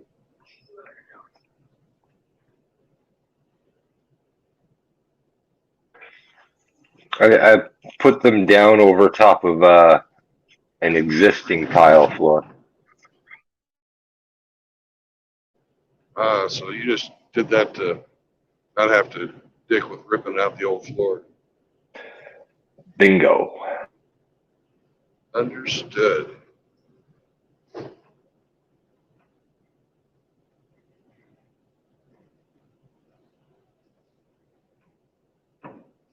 Well, anyway, mother-in-law is very happy with how it turned out. So I bet. they had their inaugural showers in it yesterday.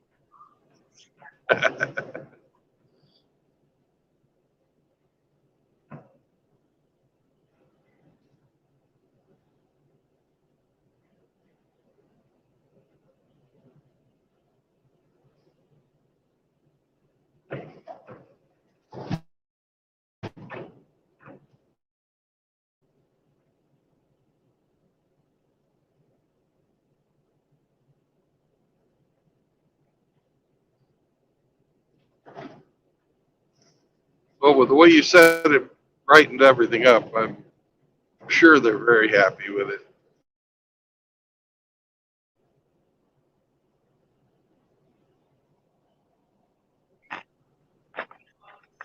Yeah, it's totally different. Even though the layout's still pretty much the same, it feels a lot brighter and cleaner, and It'd be all done if it wasn't for that broken toilet.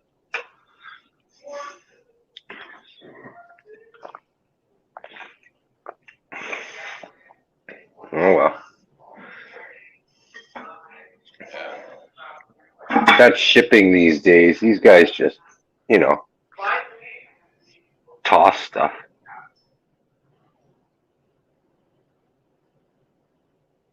Oh, something heavy like that with a fragile written on it, probably.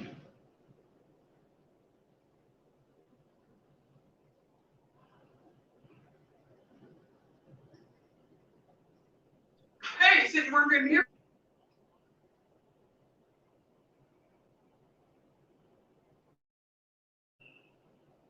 So what you going to do with your chicken once you get it washed?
Hey, I need to make a phone call, so I'll talk to you later, man.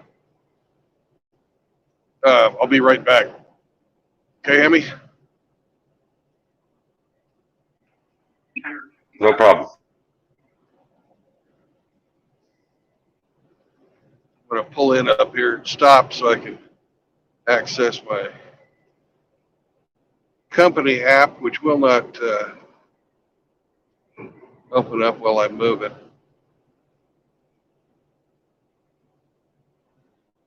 I'll hold the fort. You need to contact.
Thank you, Mr. Hemi. Appreciate it.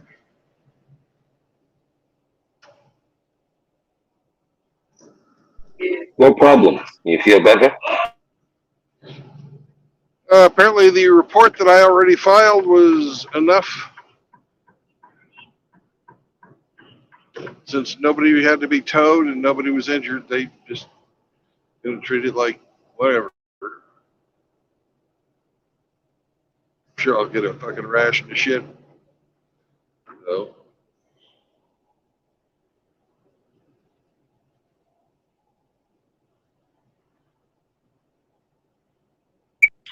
Not a big deal. it is for me. I don't like fucking hitting anybody. Of course not. But Yeah.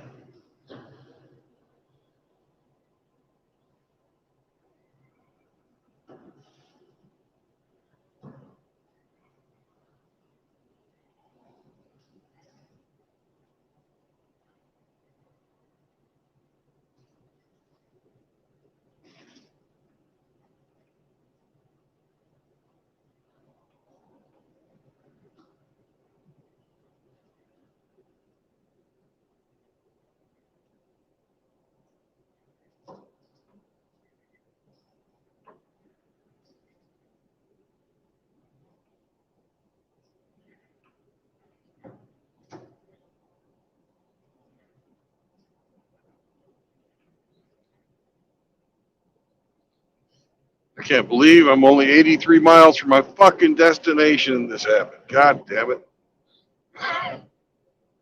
Pissed me off.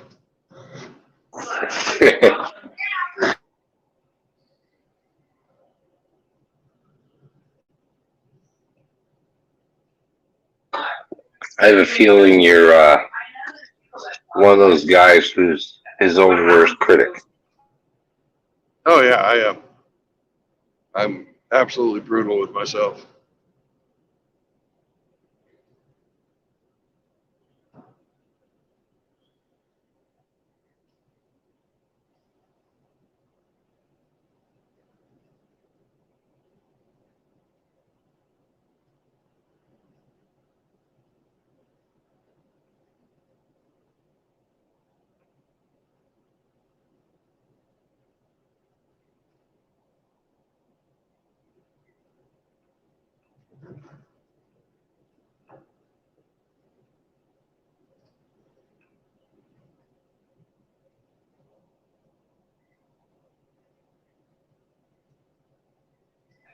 Well, I still think you're the bee's knees, Brandon. Thank you, Hemi. Hey, I got a question for you. Okay. Does Oklahoma City have a ring road? Ring, R-I-N-G? Yeah, like a highway that goes around the outside Oh, a of it. highway that goes around the perimeter of the city? Yeah, I'll look. 'cause I'm coming from the west to Oklahoma City on Highway 40, and I need to go down to I-35 south.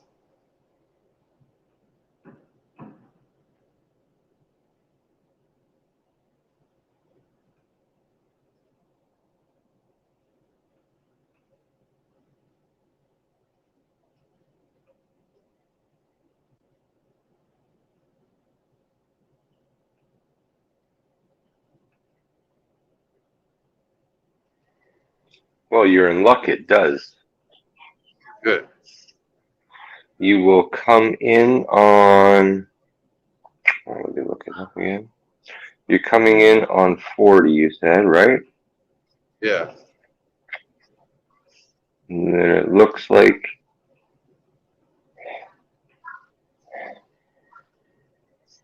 called the John Kilpatrick Turnpike.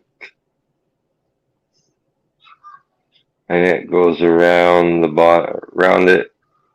They call it 240 or 44. There's a little section where it merges with 44. Okay. And you wanted 35, right? Yeah. 35 south, yeah. Yeah. So 240 to Wrap it Hold around. on. You can take 40 right to 35 I as know I well. can, Yeah, you but want to, oh, I see. You yeah, want to cut down. yeah, it's 5 o'clock and rush hour. They meet up right near downtown.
It's a toll road.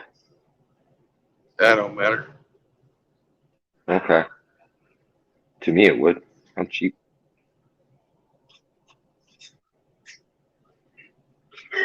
This is my traffic look ahead is showing I've got about 10 miles of stop and go traffic inside of Oklahoma City, staying on 40 to Right. I-40 to I-35.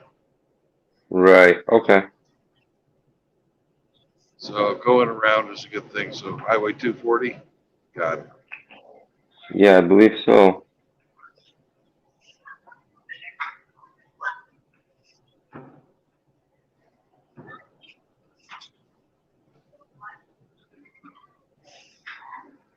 Wait, you want some from episode, recent episode?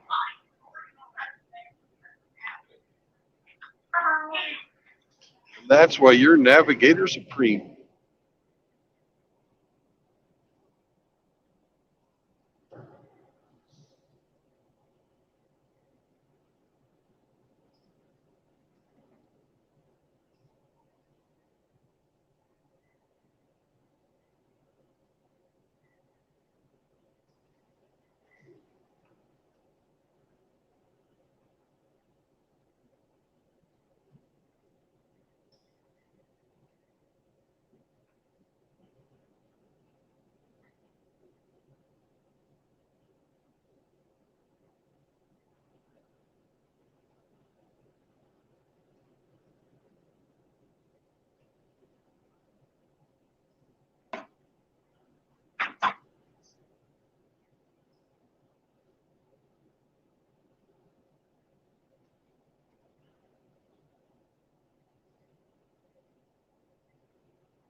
Sorry, I fell asleep on you the other night when you were going through the canyon. No worries, man. It's not the most exciting thing to do. Watch a blank screen. When you texted me saying help, it was already my bedtime. Well, you did exactly what you were a great help because I didn't drop the stream because you were on there. Right? Yeah, I just let it roll, and then I woke up in the morning. I was like, "Oh fuck!" I think when I woke up, you were still driving. Yeah. Well, Frank got on. Oh, that's good.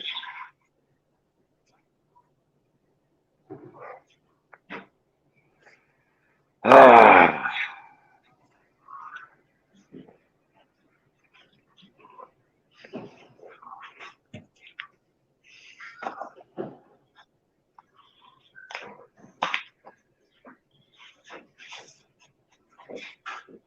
Ooh, we got Garth Brooks Boulevard. Wonder how much he had to pay for that. probably nothing.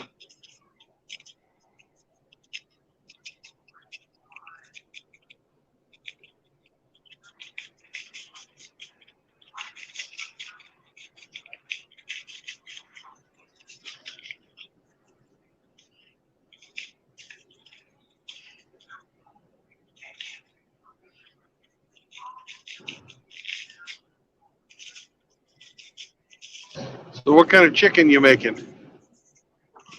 Barbecue.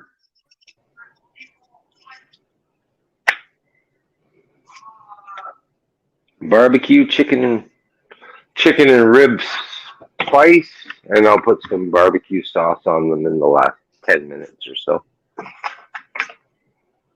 Nice. Yeah.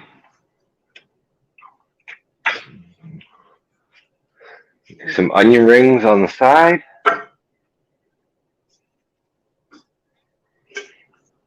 Are you going to do whole chicken? I got a Barbecue sauce flat mixed of in with the. drumsticks. Okay. It's a Costco flat of drums. 1, 2, Yeah, that sounds good. 18 drumsticks. That should feed them. Woo! Yeah. One of those Costco packs.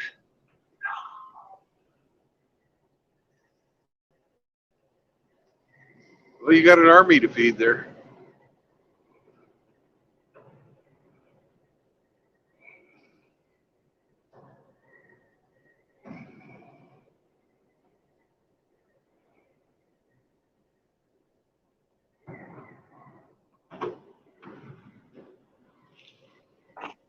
Well, I can get one less mouth if I put pork on the menu.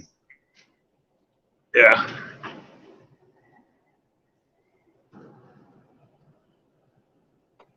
But I got instructed this week, no pork. No what? No pork. No Piggy pork. piggy. Wonder why. Something about it being unclean. I don't know.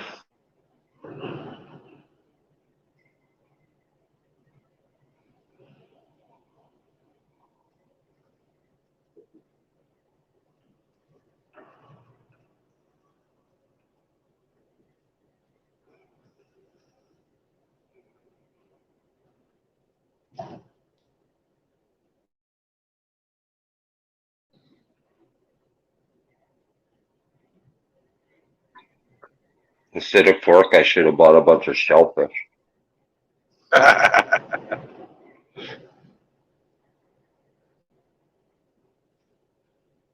Shellfish is delicious.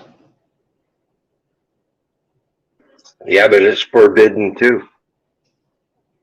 Oh, it's forbidden too? Man.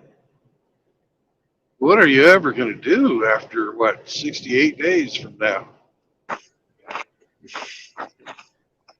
Eat lots of pork. And shellfish. Because you're a shellfish guy. Ha ha ha ha ha.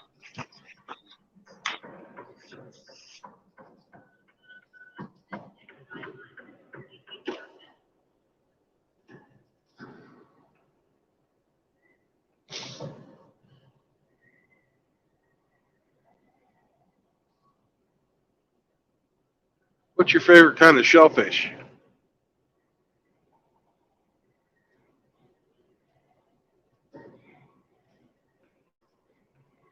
Probably lobster. Lobster? Mine's crab. Yeah, crab and lobster are almost interchangeable for me. So yeah, I'd have to agree. Crab would be right up there. Those fucking king crab. Oh, buddy. Yeah, the Alaska king crabs are great. Mm-hmm. But Dungeness crab is good too. And you can eat more of it than you can of the king crab because it's really easy to get the meat out of the body. Whereas the king crab has got all those compartments and shit.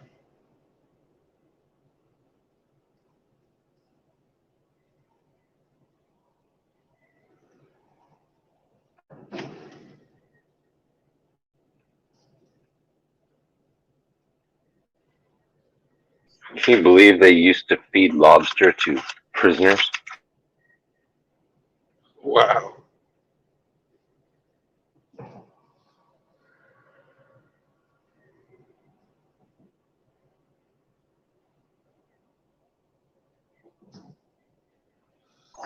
Yeah, it wasn't always the delicacy. It was actually like a trash food. Feed it to the prisoners. Okay, lobster bisque. Again? I know, right? Lobster again?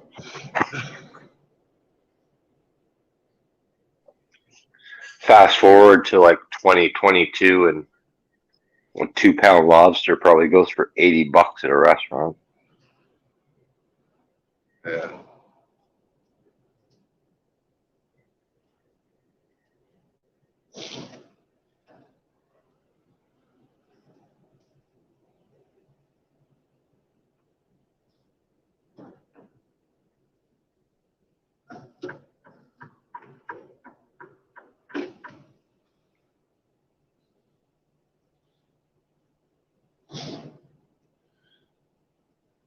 Oh, here comes the slowdown.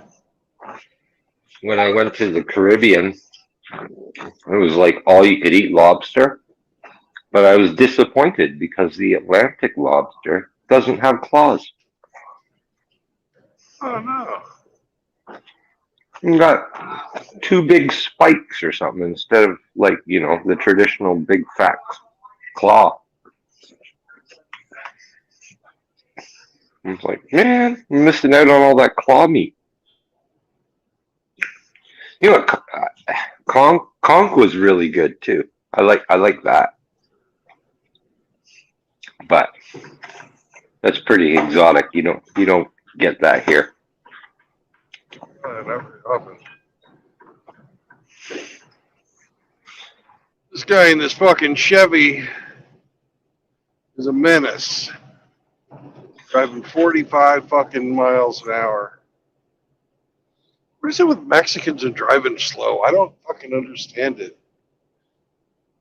And it's been a thing forever. They even make fun of themselves about it.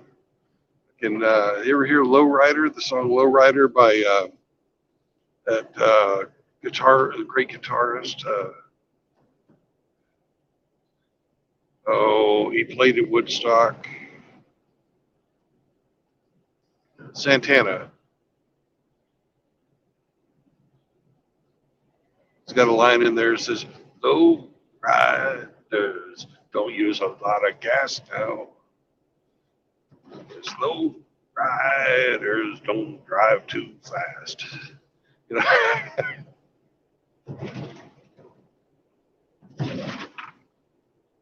Oh, we got the big old brake lights coming on up here.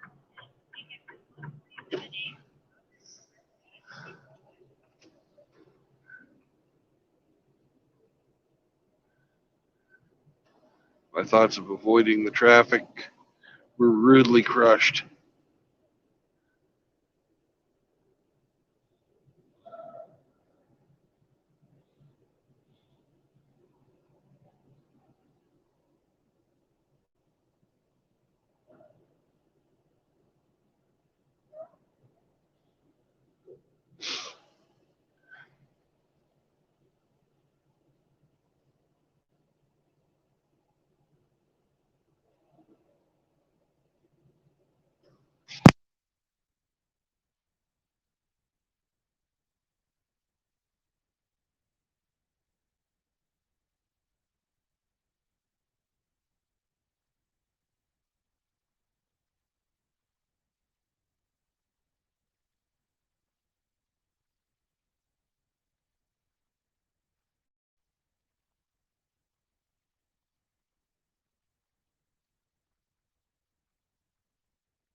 God.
A fucking restaurant.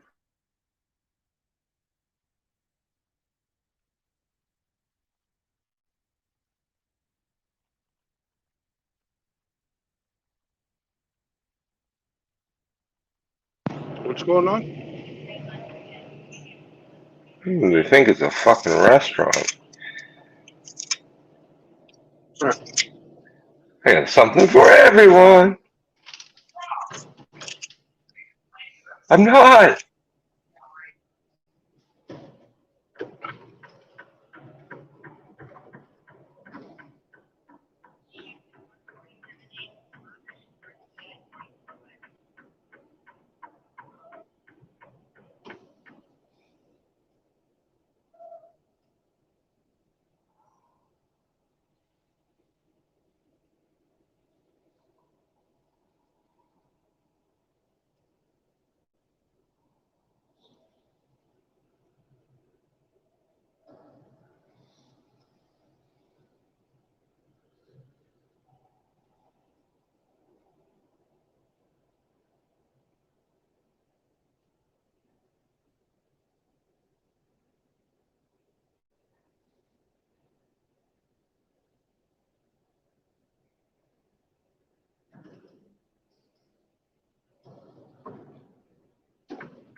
fucking bullshit.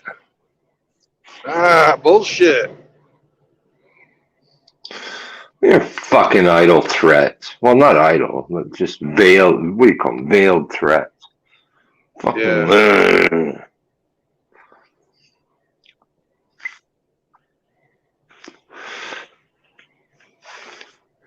It's fucking hard, man. It is. It's really hard. You know, and being the secret agent man you are right now, it's just got to be fucking killing you inside. Unbelievable. I hope to God you're protecting your seed. I'm clipped. I haven't touched her in ages. Oh, okay. No.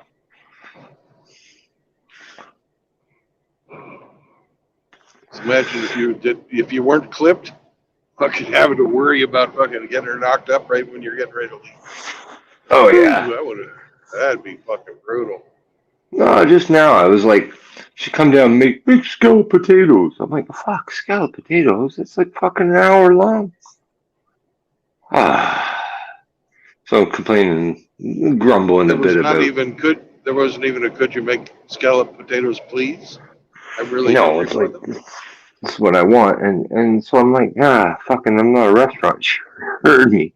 What are you complaining about your lot in life? You could be cooking alone, cooking for yourself, you know. Fuck you.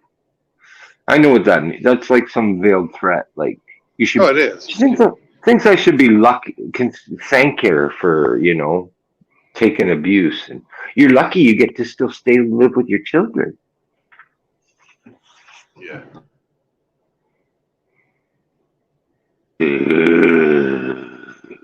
Just fucking boil.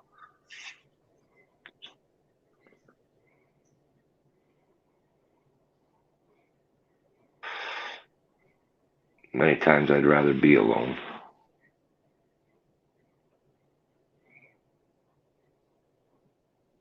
I hear you.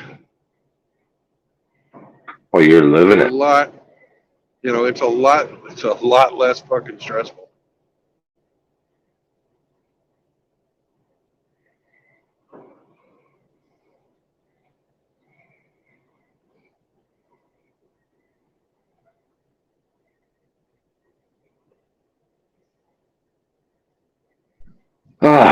Fuck, man. And then my daughter just comes out. Daddy, did you get those special things you said you were going to get at shopping? I was like, yes.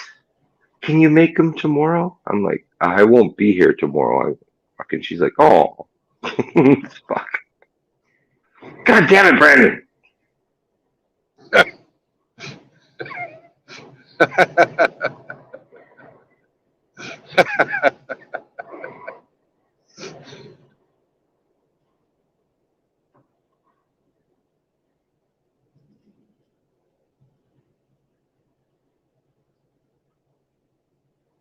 Do I just have a sign today that says driving my fucking blind spot? Maybe. They're all trying to read what that. They're all trying to read what that little black and yellow sticker says on your cab. Yeah, that's it. You need to make it bigger. Well, I got a bigger one, but it's got that freaking black power fist on it that I don't like. Yes.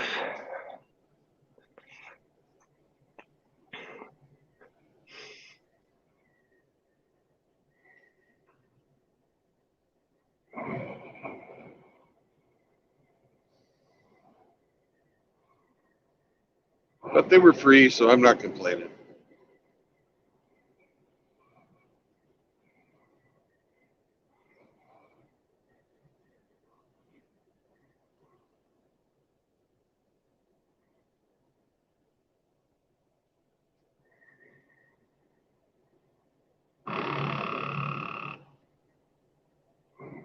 Fuck.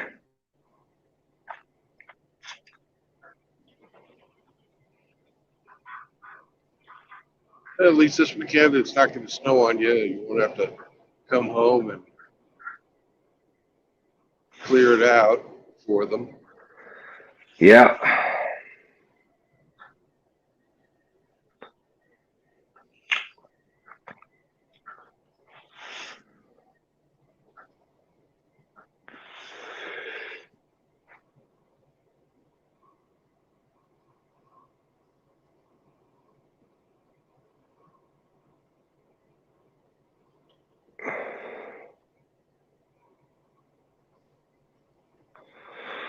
It's gotta be one of the harder things I've ever done in my life, man.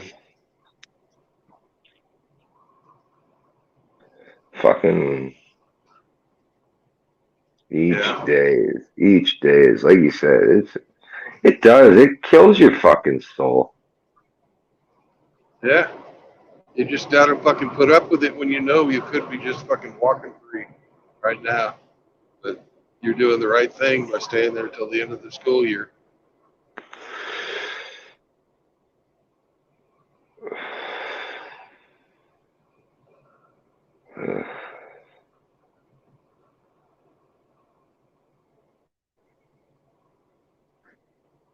You know what I'm afraid of?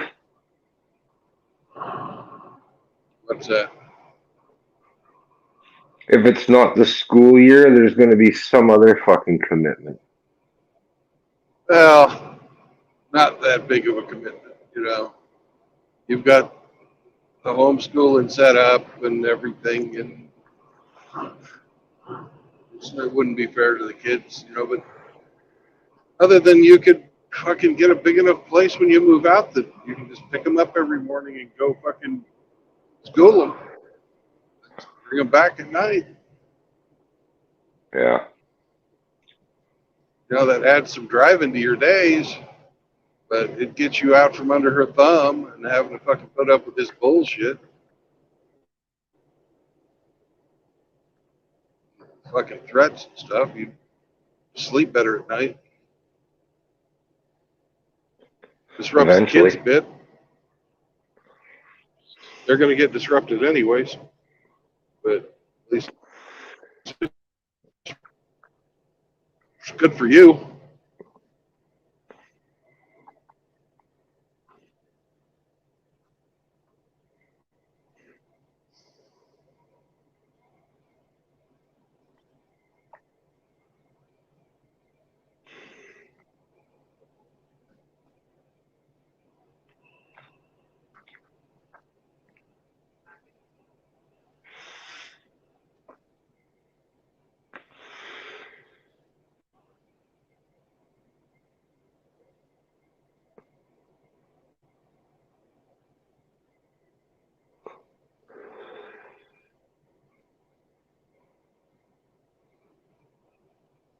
Well, your directions were awesome. I got out of Oklahoma City.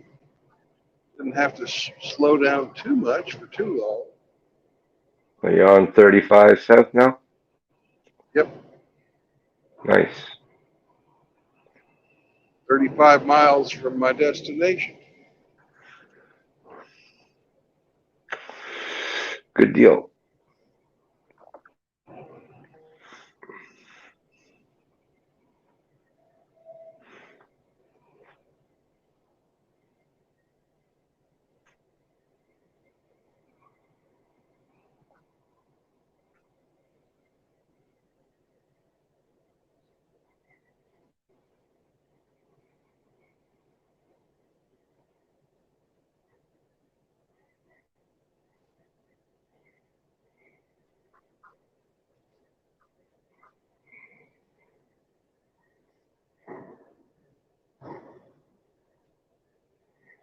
I'm wondering something. I just had a fucking idea. I don't know if it's worth the shit or not, or it's stupid. What's that? I was just thinking about, I was driving past a tree farm just there, and I was wondering if you could fucking start a tree farm and do it with all hardwoods, and then sell uh, the carbon credits for all of these trees that you go and plant as ornamental trees for people's houses and shit. And you get a continual amount of money every year for each tree.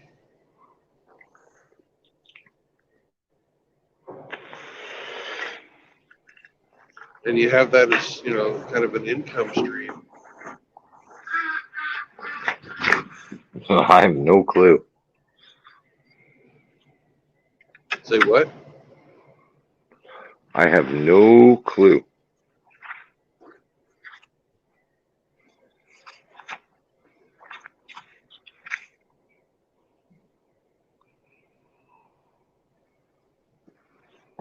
Well, in the state of Kansas, they have a program where you, if you plant hardwood trees and you commit to having them grow for 100 years or more, they call that carbon sequestration. And that's usually done, Okay. you know, on acreage that people own.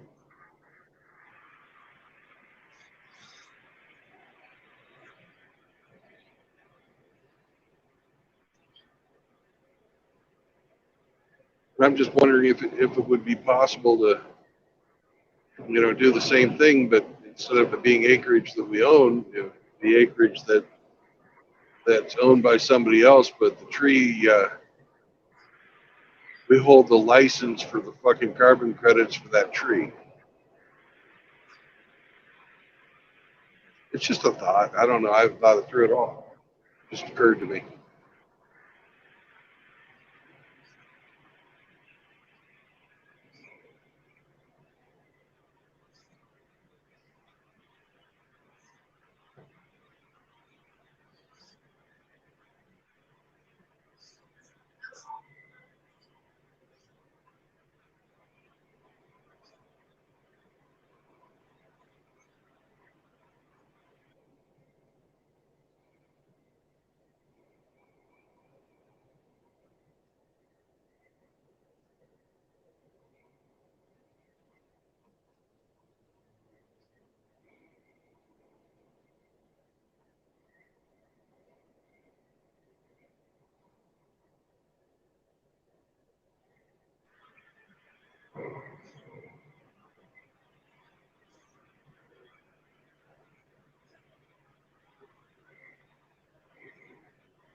All right. Another telemarketer.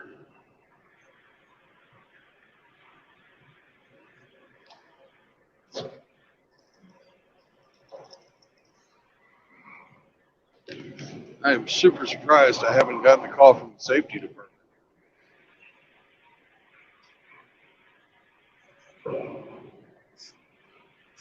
Call from who? The safety department. Oh, no.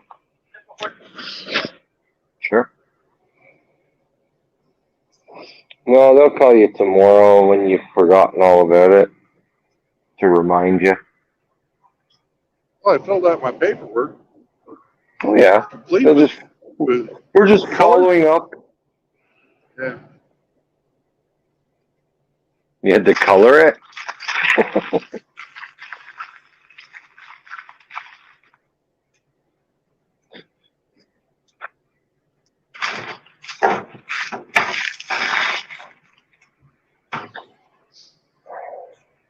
That's your second mirror, huh? Yep.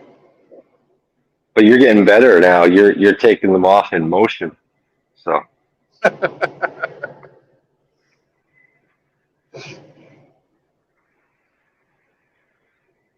you gotta put little kills on your door, little silhouettes of mirrors. Yeah. Ah, I'm just rubbing you. That'd be okay. I'd do that. Other people have like 5 million Yeah, accident-free miles, and I'll have mirrors on the side of my fucking car. yeah. Watch your mirrors, lady. Brandon's coming. I'm halfway tempted to get a fucking GoPro and a screen right up here. Yeah.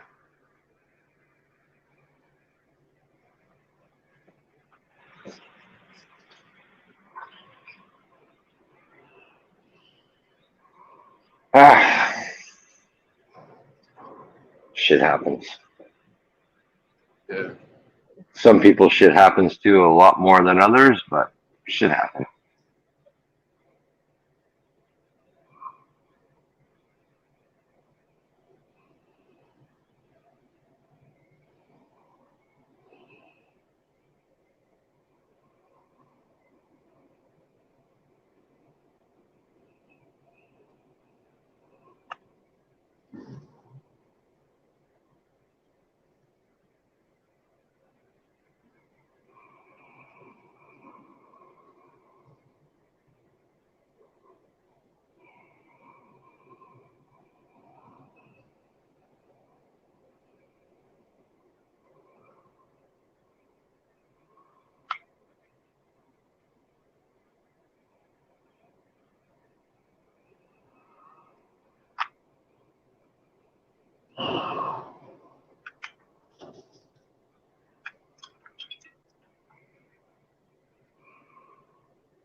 When you make scallop potatoes, do you boil them first?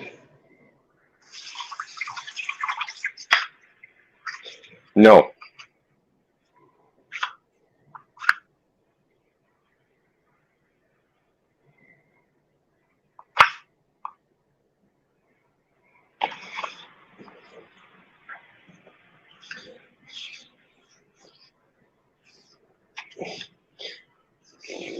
No, they cook so damn long. They get soft. They go for like fuck, It's like almost an 40 minutes. hour, isn't it? Yeah, it's longer. It's like 80 minutes, 90 minutes. It's like 40 minutes covered and like another 40 minutes baked uncovered.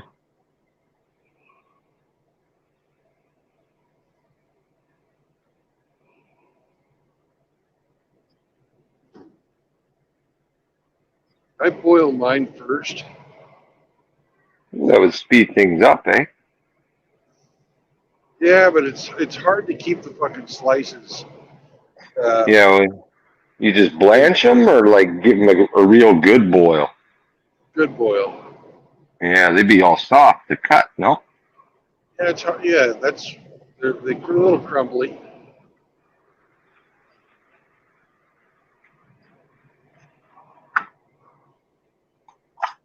But it's much quicker. I bet. It's probably done baking in like 20 minutes. Yeah, you just have to wait for the fucking cheese to turn brown.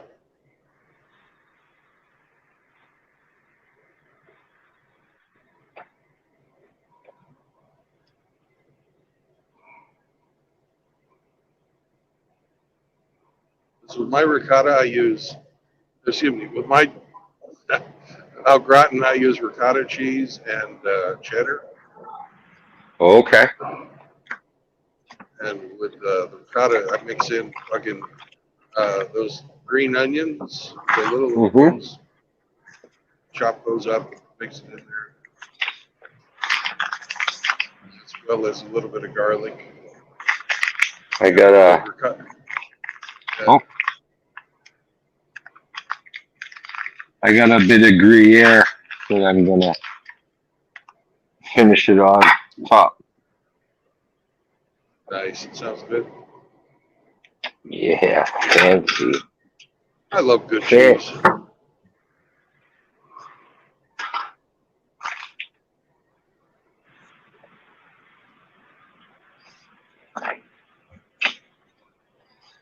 Oh, fuck. Just gets in my fucking head, man.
Pete's cooking for your staff.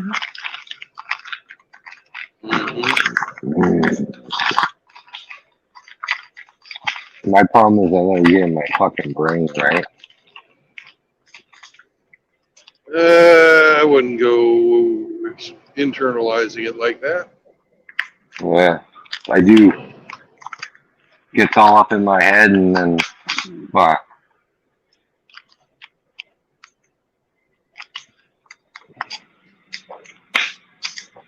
As long as you don't put broken glass in the food, you're okay.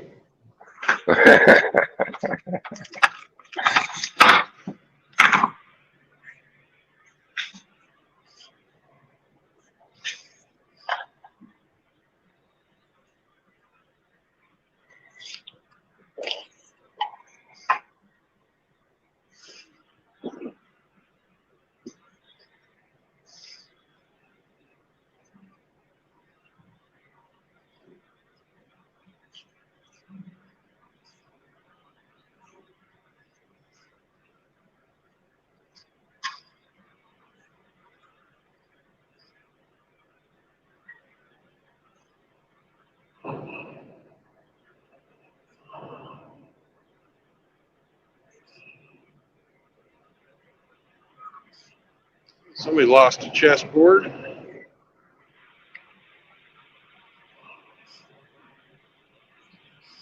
yeah. Oklahoma City, that might be Eric Zombros. Might be. But he's in Arkansas this weekend. No, yeah, he's back now. He won all his money. It was last weekend. Oh, okay. Yeah, he did really good. He won over $1,000. Yeah, he's a badass with chess. Yeah.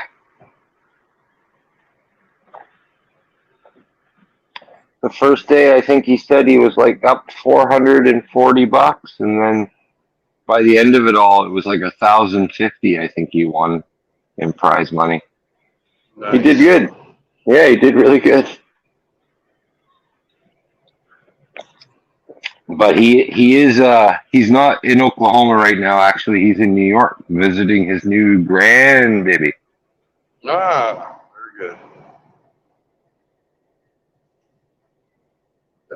Just he won the price of a plane ticket. That's for sure. Yeah. Has he told you about the car that he gave his one daughter? Yeah, yeah, she's destroying it. Yeah.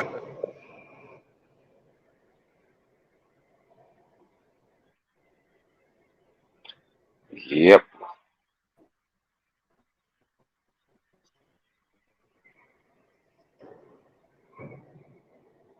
This goes to show you, you don't earn the money yourself. You don't understand what the value of it is. Something for nothing is worth exactly that. Exactly.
I can see the love sign in the distance.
Well,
gentlemen,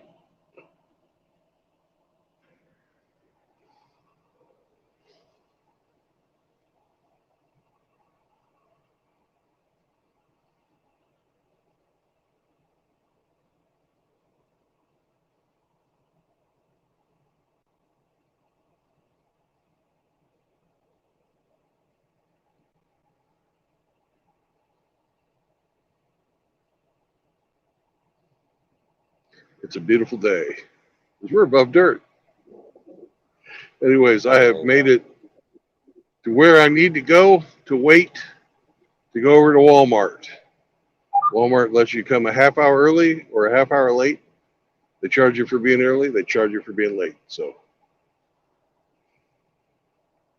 they're 2100 and it's 1851 now. So